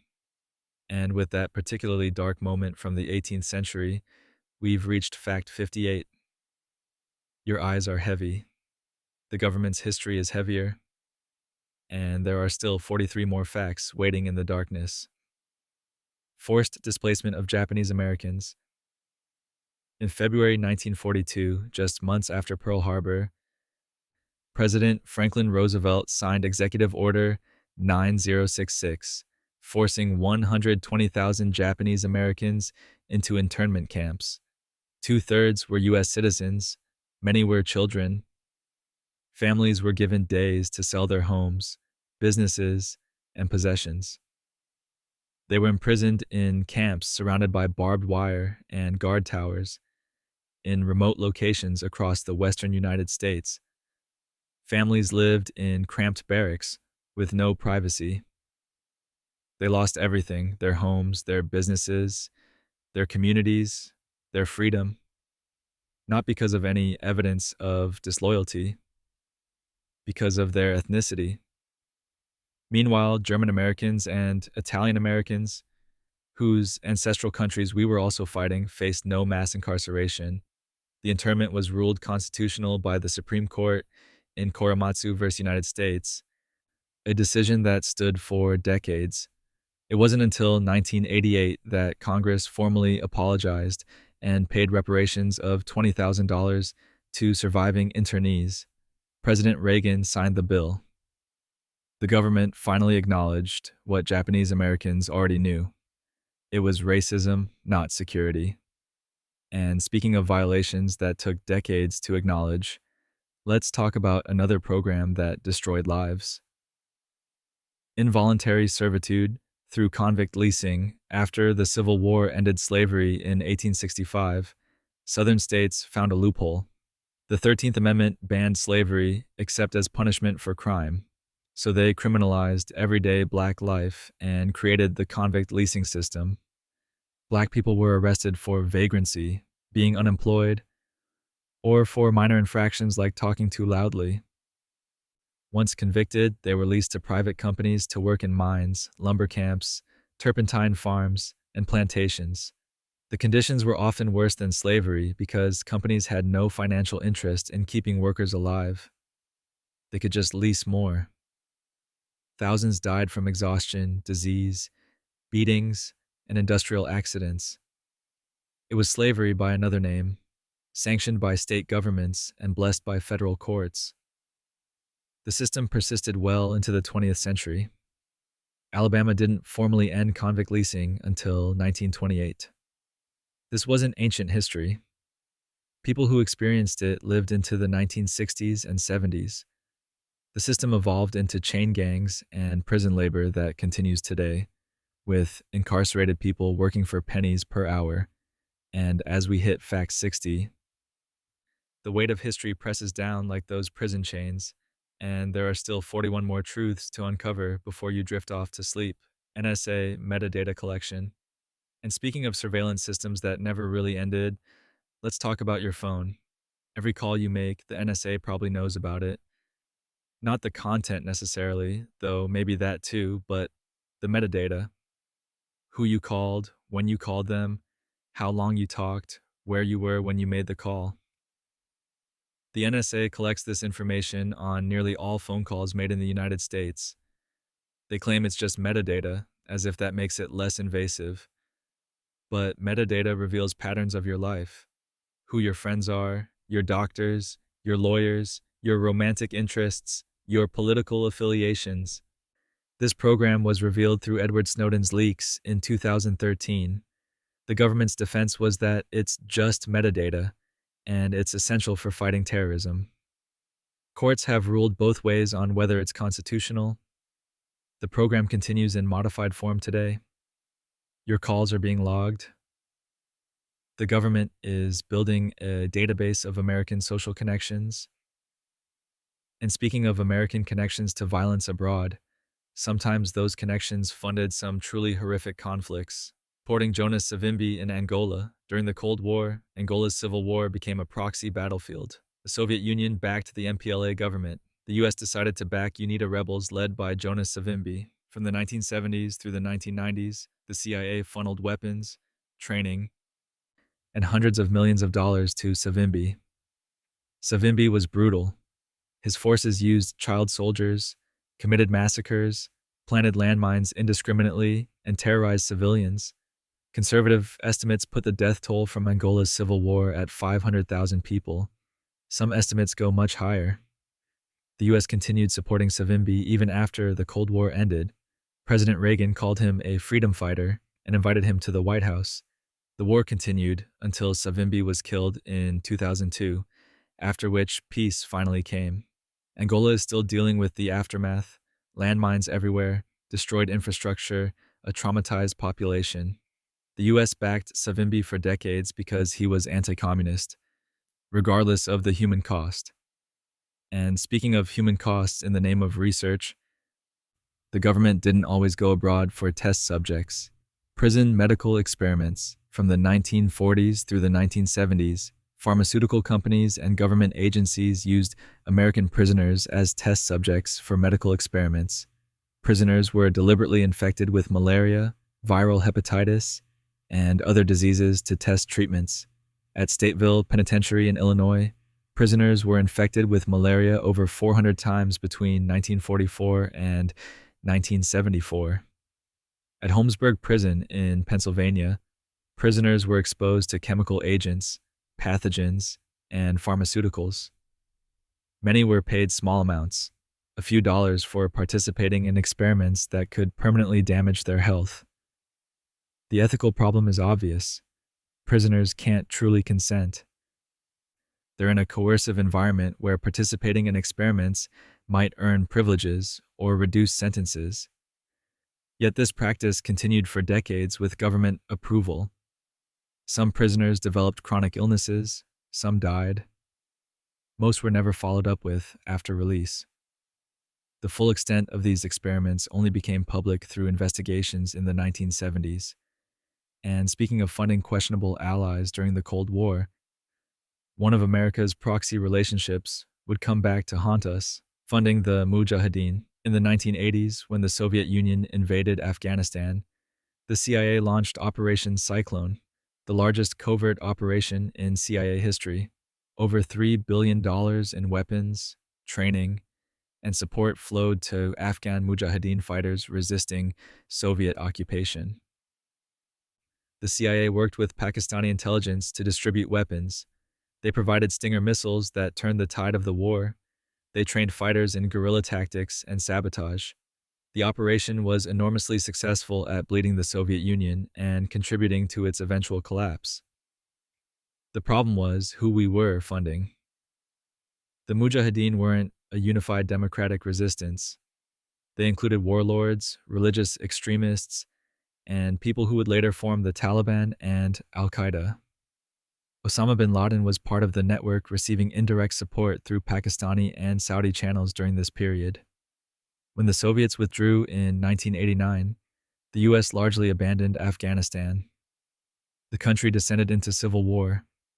The Taliban emerged, and some of the people we'd armed and trained became our enemies. And speaking of historical injustices, America has never quite addressed. No reparations for slavery. Slavery existed in what became the United States for 246 years. Millions of people were enslaved, their labor stolen, their families destroyed, their humanity denied. The economic value they created built much of America's wealth. After the Civil War, there was a brief moment when freed slaves might receive compensation. 40 acres and a mule was discussed. Land redistribution from Confederate estates to formerly enslaved people. It never happened. President Andrew Johnson reversed the policy, returning confiscated land to former slaveholders. No reparations were ever paid to freed slaves or their descendants. Meanwhile, former slaveholders in some cases received compensation for their property loss when slaves were freed. The government paid the owners, not the enslaved. In recent decades, the reparations debate has resurfaced. Some municipalities have created programs, but no federal reparations have been paid. The wealth gap between Black and white Americans, directly traceable to slavery and subsequent discrimination, remains enormous. And speaking of harm inflicted on Black communities, Sometimes it came from the sky, radioactive particles over St. Louis. In the 1950s and 60s, the US military conducted secret tests spraying radioactive particles over St. Louis. They mounted chemical dispersal equipment on buildings and vehicles in predominantly black neighborhoods and released zinc cadmium sulfide mixed with radioactive particles. The military claimed the tests were to create smokescreens to protect cities from Soviet attacks. They said the compounds were harmless. Decades later, researchers discovered the tests had used radioactive materials and that the military had specifically targeted poor minority neighborhoods. Residents were never informed. Children played outside while radioactive particles settled on their schools and homes. Some areas were sprayed up to 1,600 times. Studies have suggested potential links between the tests and cancer clusters in those neighborhoods. The full extent of the tests wasn't revealed until the 1994, when journalists uncovered documents through FOI requests. The Army maintained the materials were safe, but families affected remain unconvinced. And speaking of government agencies abusing their power for leverage, the FBI had some particularly dark tactics. FBI sexual blackmail operations. J. Edgar Hoover ran the FBI for 48 years, and during that time, he accumulated files on politicians, judges, and prominent figures containing information about their private lives, especially their sex lives. These files that were weapons. The FBI used surveillance, wiretaps, and informants to gather compromising information, then used it to blackmail officials into compliance. If a congressman opposed Hoover or threatened FBI funding, suddenly information about affairs or sexual orientation might leak. The threat was usually enough. Hoover allegedly had files on multiple presidents and used them to ensure his position was secure. He survived 8 presidents and wielded power far beyond his official role because people feared what he knew. The FBI also ran active sexual entrapment operations, similar to the CIA's Operation Midnight Climax. They'd facilitate compromising situations, document them, then use the evidence for blackmail or to neutralize political opponents. After Hoover's death, reforms were supposed to prevent this abuse, but the infrastructure of surveillance he built largely remained.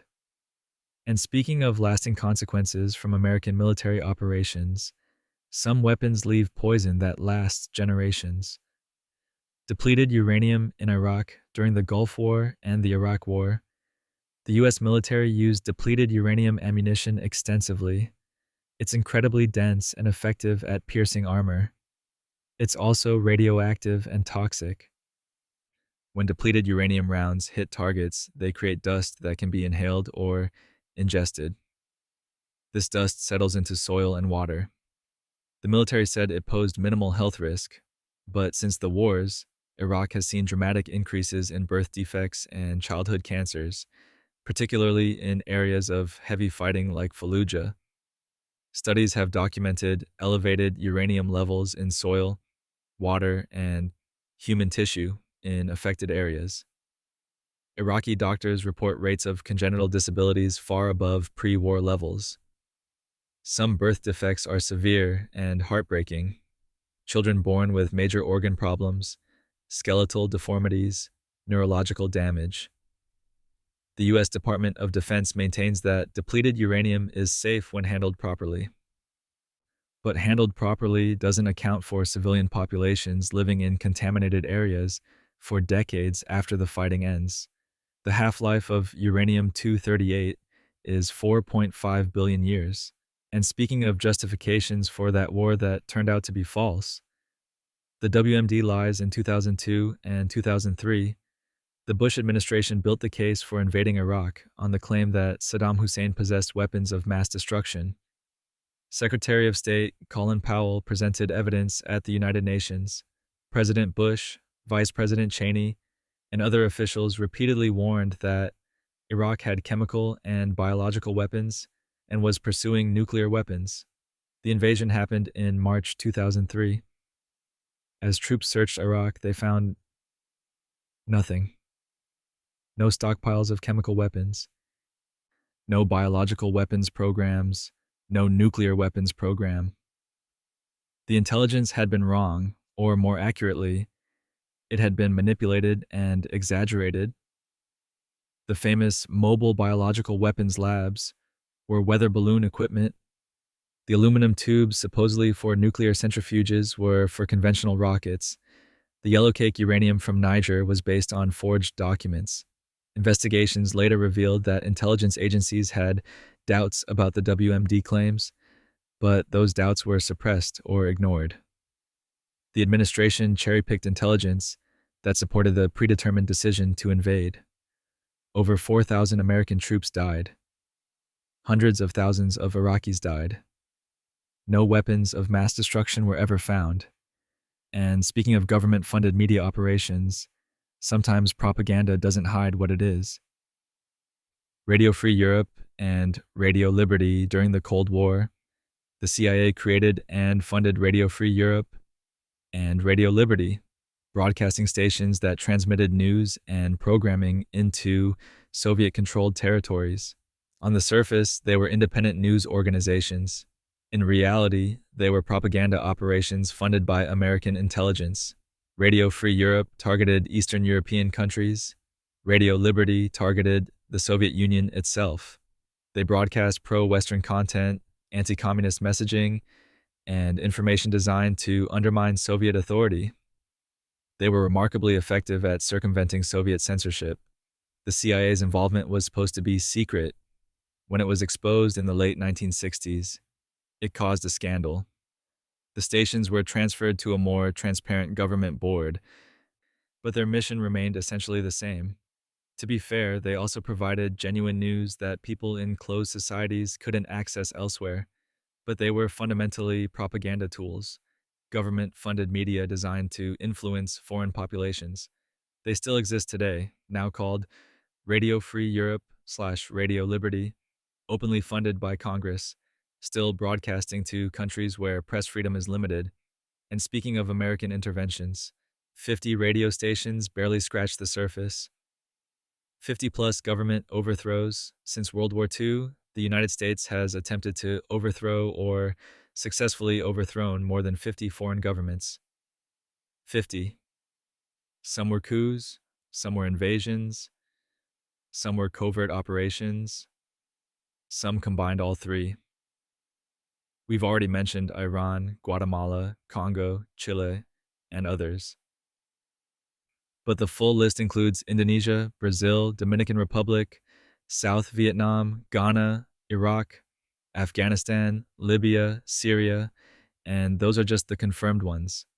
The methods vary. Sometimes it's direct military invasion, sometimes it's CIA-backed coups, sometimes it's funding opposition groups, running propaganda campaigns, imposing sanctions designed to cause economic collapse and popular uprising. The justifications were usually anti-communism during the Cold War, then terrorism or humanitarian intervention afterward.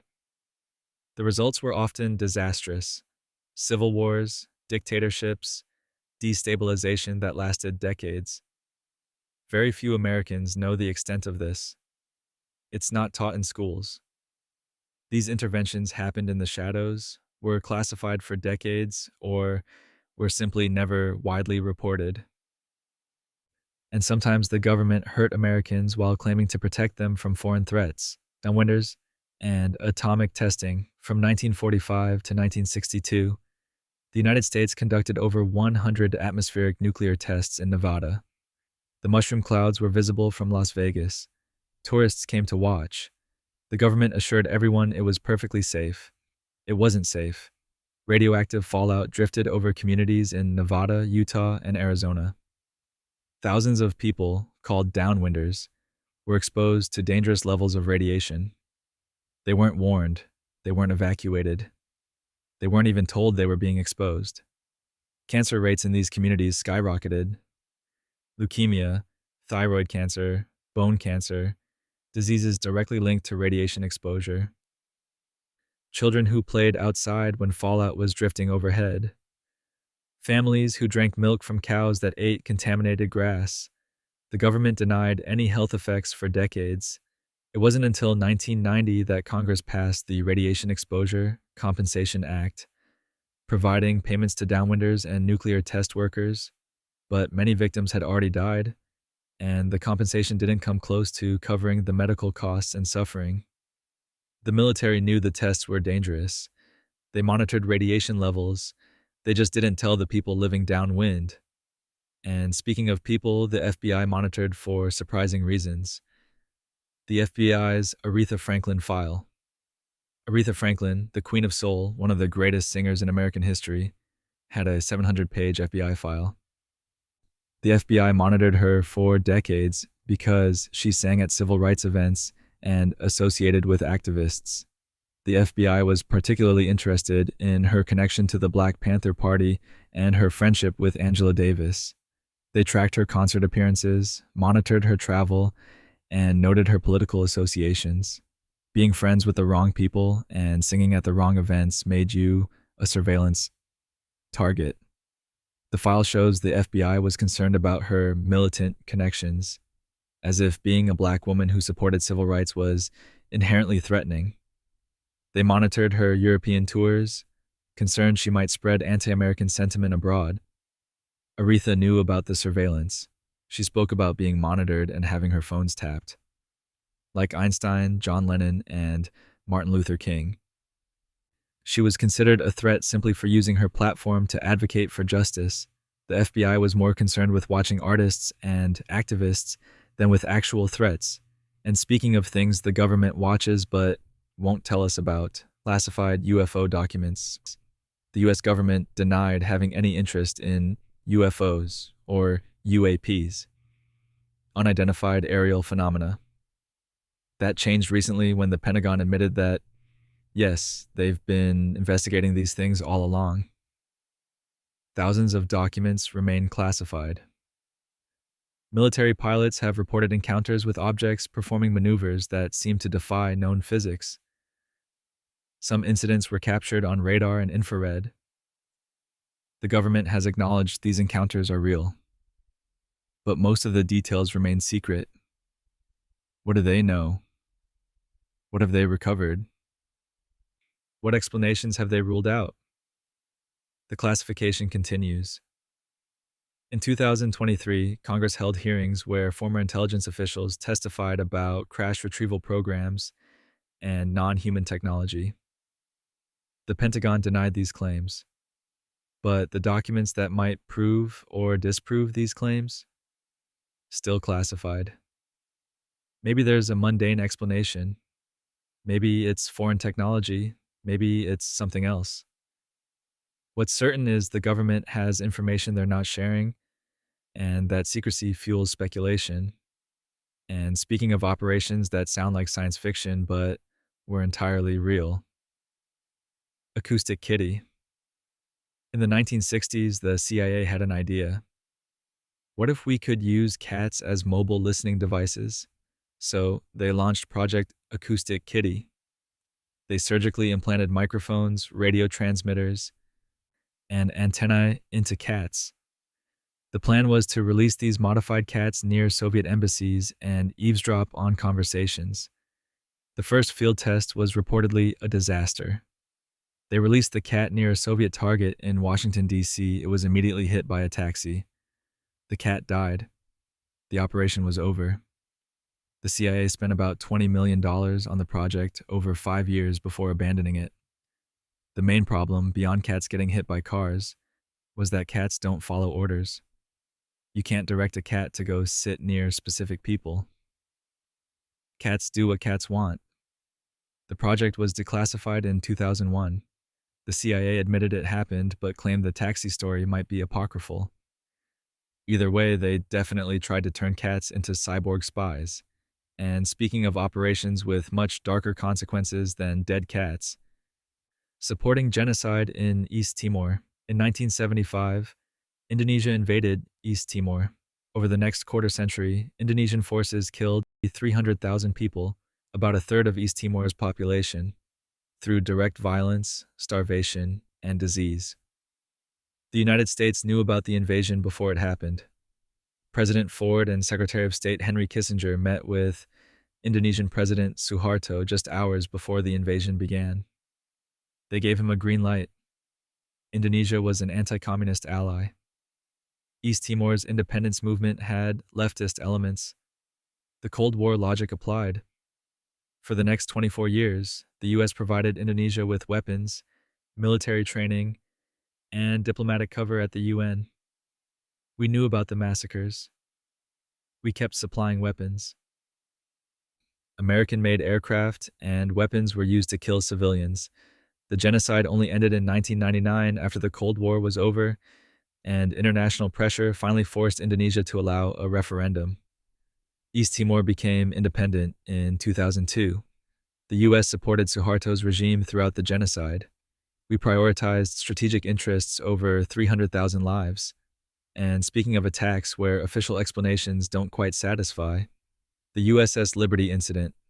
On June 8, 1967, during the Six-Day War, Israeli forces attacked the USS Liberty, an American naval intelligence ship in international waters.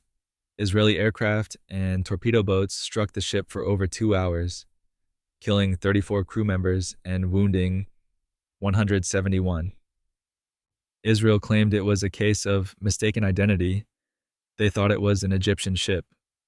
The US government accepted this explanation, but many survivors and investigators have questioned this account. The Liberty was flying an American flag. It had clear US Navy markings. The attack lasted 2 hours in good visibility. Some survivors believe Israel attacked deliberately because the Liberty was monitoring communications during Israel's operations. The Johnson administration allegedly suppressed investigation to maintain relations with Israel. Crew members who tried to speak publicly about inconsistencies in the official story faced pressure to remain silent. Documents remain classified. Official investigations concluded it was an accident, but questions persist decades later. The U.S. response was notably restrained compared to how it typically responds when American service members are killed. And speaking of operations that definitely weren't accidents, let's talk about what happened after September 11th, a torture program. After 9/11, the CIA established a network of secret prisons called black sites around the world. They detained suspects without trial and subjected them to what the government called enhanced interrogation techniques. Everyone else called it torture. Waterboarding, sleep deprivation for up to 180 hours, confinement in coffin-sized boxes, stress positions, hypothermia, rectal feeding. At least 119 detainees went through the program. At least 39 were tortured. Some detainees were innocent. Gul Rahman froze to death in a CIA black site because guards stripped him naked and left him chained to a concrete floor. Abu Zubaydah was waterboarded 83 times, and the CIA later admitted he wasn't even a member of Al-Qaeda. The Senate Intelligence Committee investigated and produced a 6,000-page report. Only the 500-page summary was released. It concluded the torture was brutal, ineffective, and that the CIA lied about it to Congress and the president. No one was prosecuted. The program officially ended, but accountability never came. And speaking of America's relationship with imprisonment, highest incarceration rate in history. The United States has the highest incarceration rate in the world. We have less than 5% of the world's population, but nearly 25% of the world's prisoners.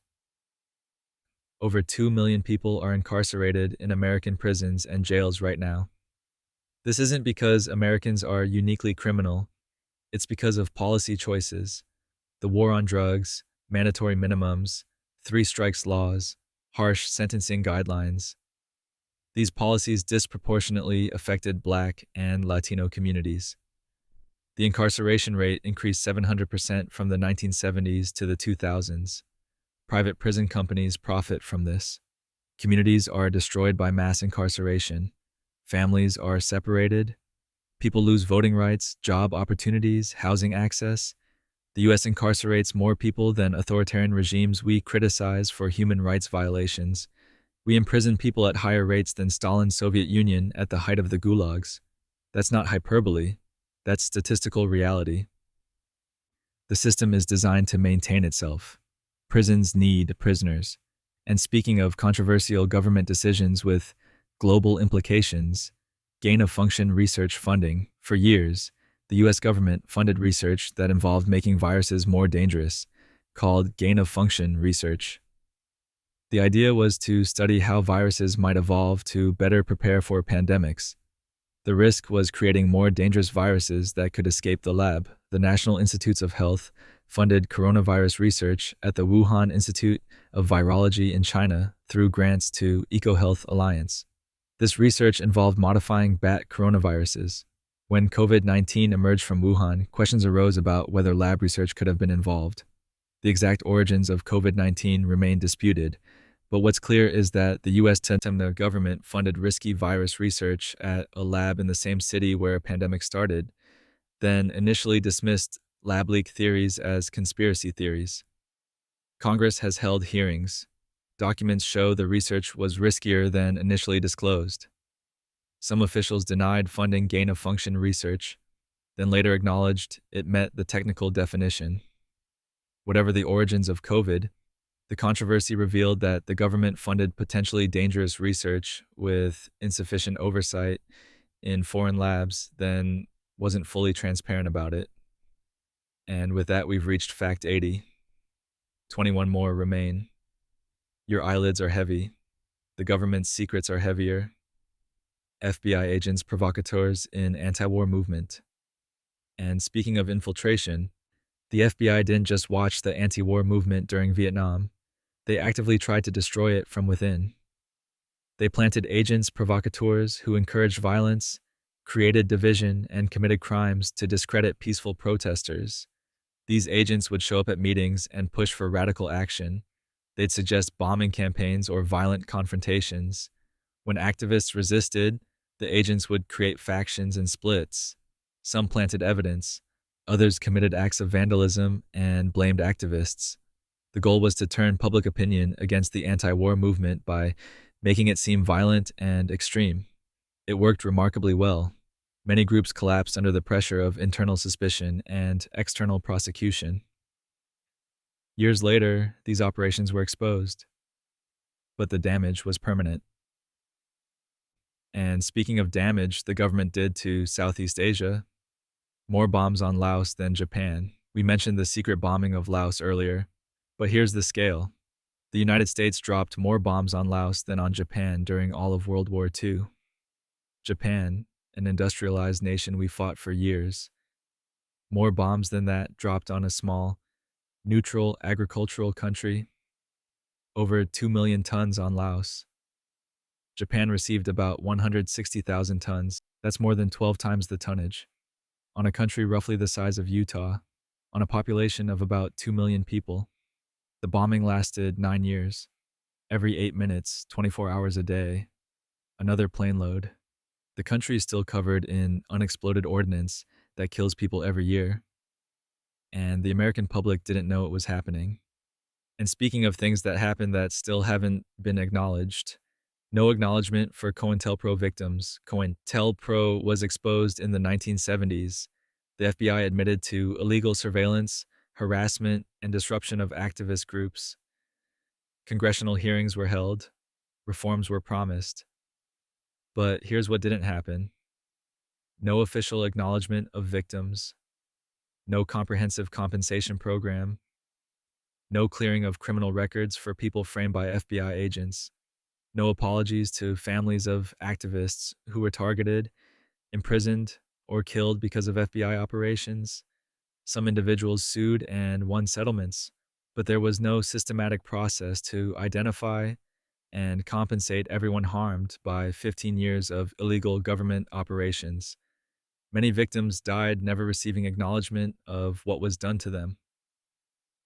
The FBI kept the files. Some remained partially classified, but accountability, that never fully materialized.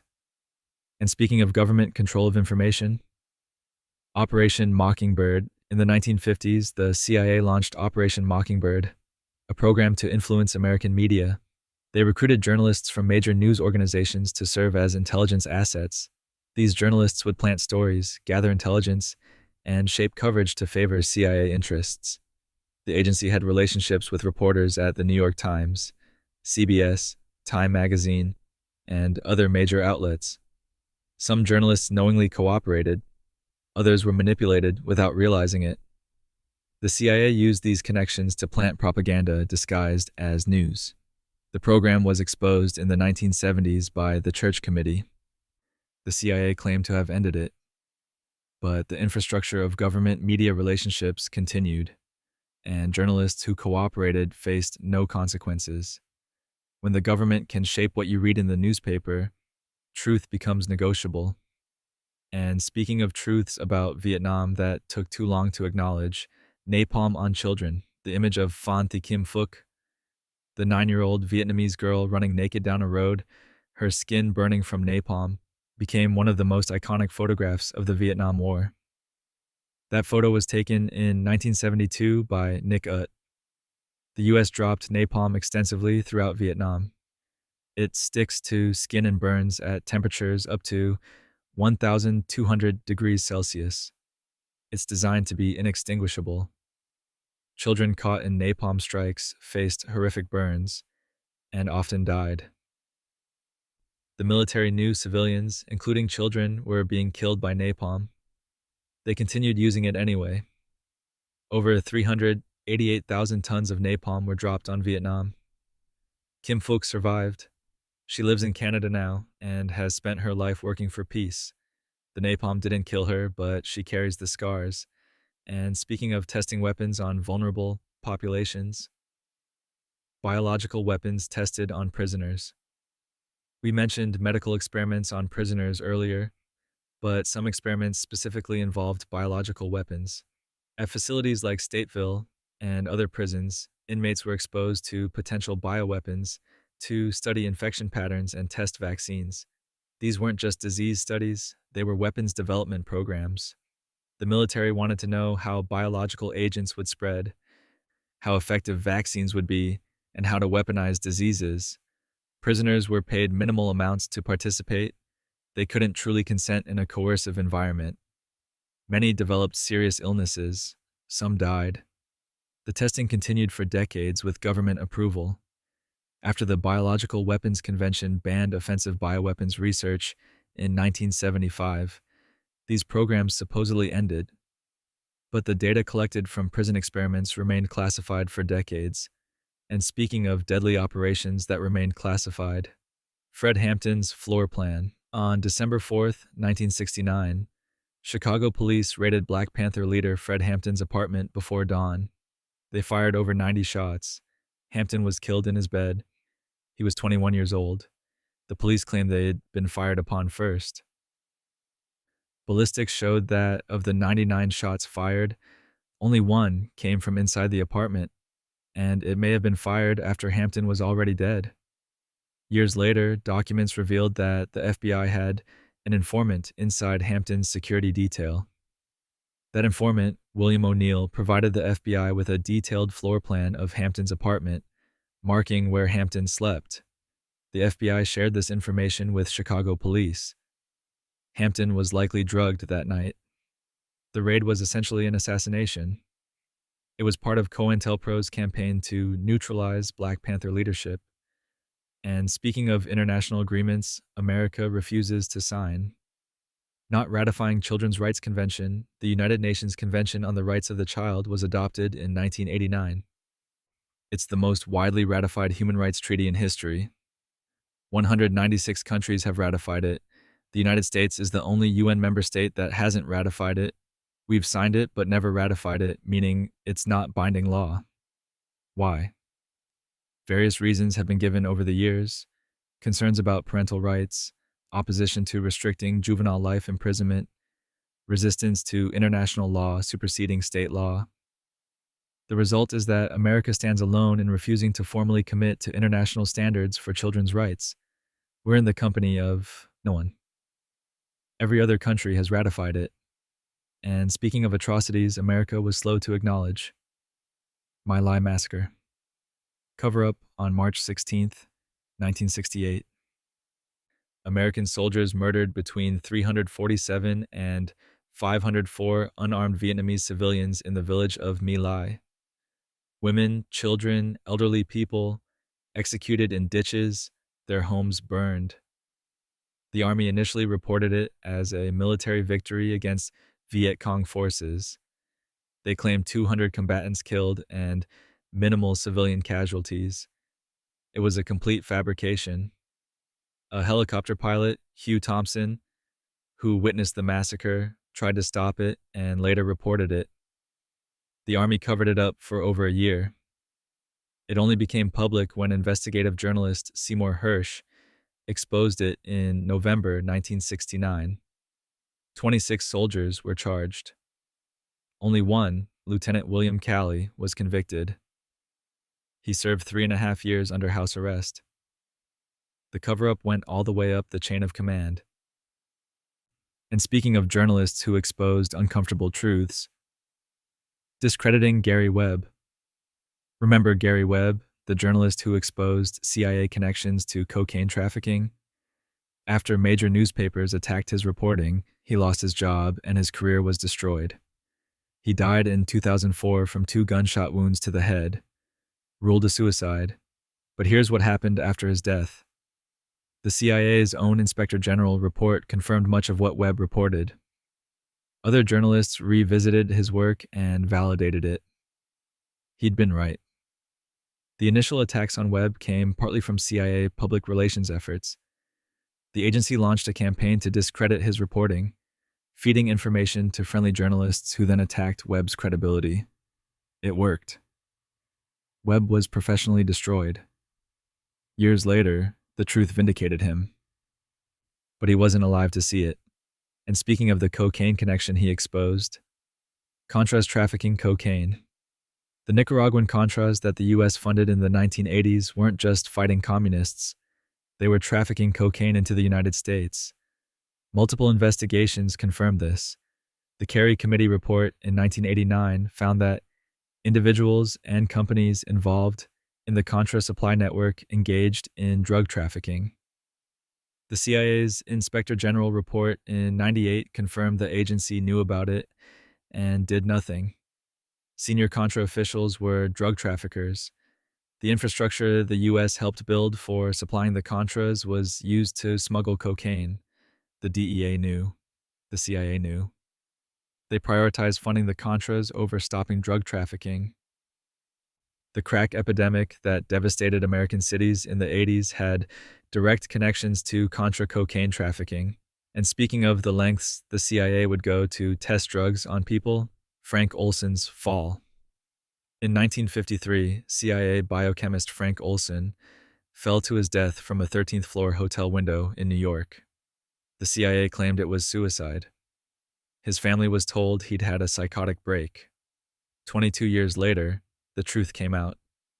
The CIA had dosed Olson with LSD without his knowledge as part of MKUltra experiments. He fell from the window 9 days later. The CIA paid the family $750,000 and apologized. But questions remained. In 1994, Olson's body was exhumed.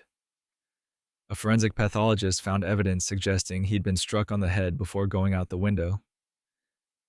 The family believes he was murdered. The CIA has never fully explained what happened that night. Olson's death remains officially a suicide, but the evidence suggests otherwise. And speaking of organizations the FBI considered threatening, Catholic Worker Movement as threat. The Catholic Worker Movement, founded in 1933 by Dorothy Day and Peter Morin, advocates for nonviolence, voluntary poverty, and helping the poor. They run soup kitchens and homeless shelters. They're pacifists inspired by Catholic social teaching. The FBI considered them a threat.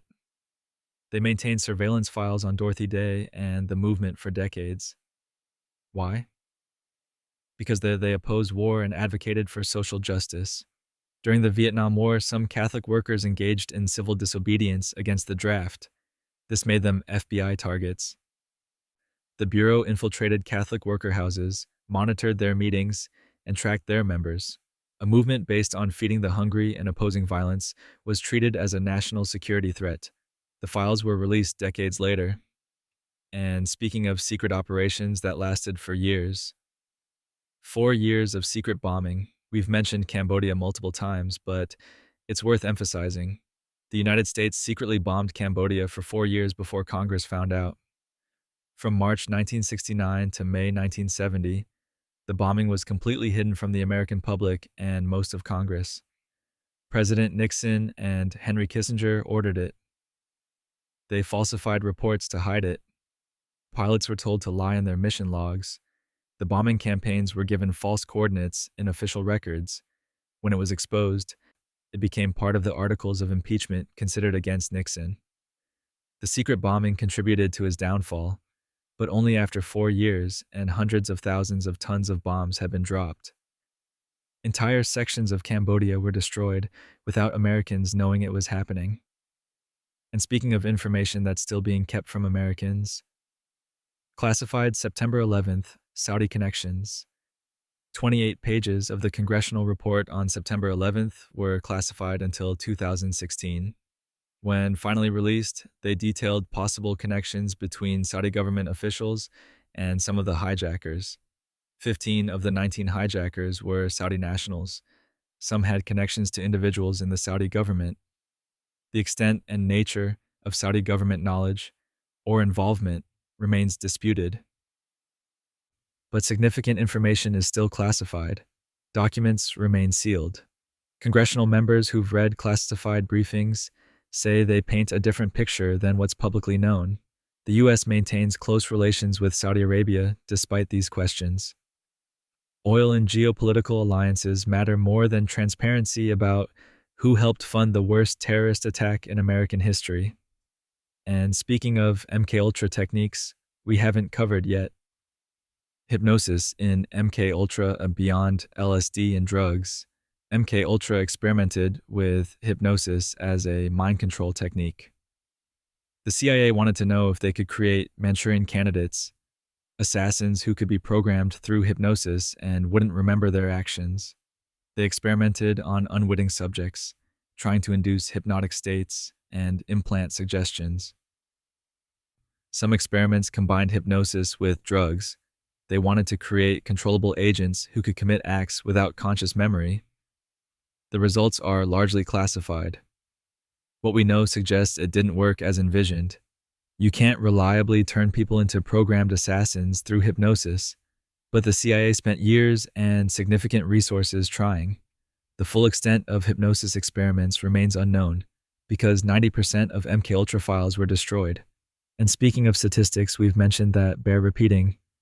5% population, 25% prisoners. We mentioned this earlier, but it's worth emphasizing.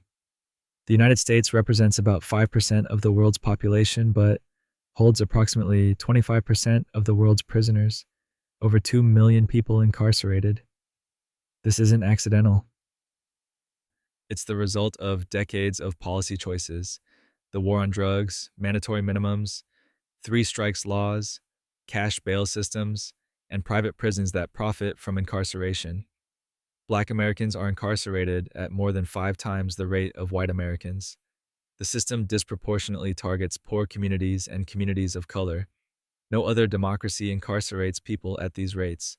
We imprison more people than authoritarian regimes.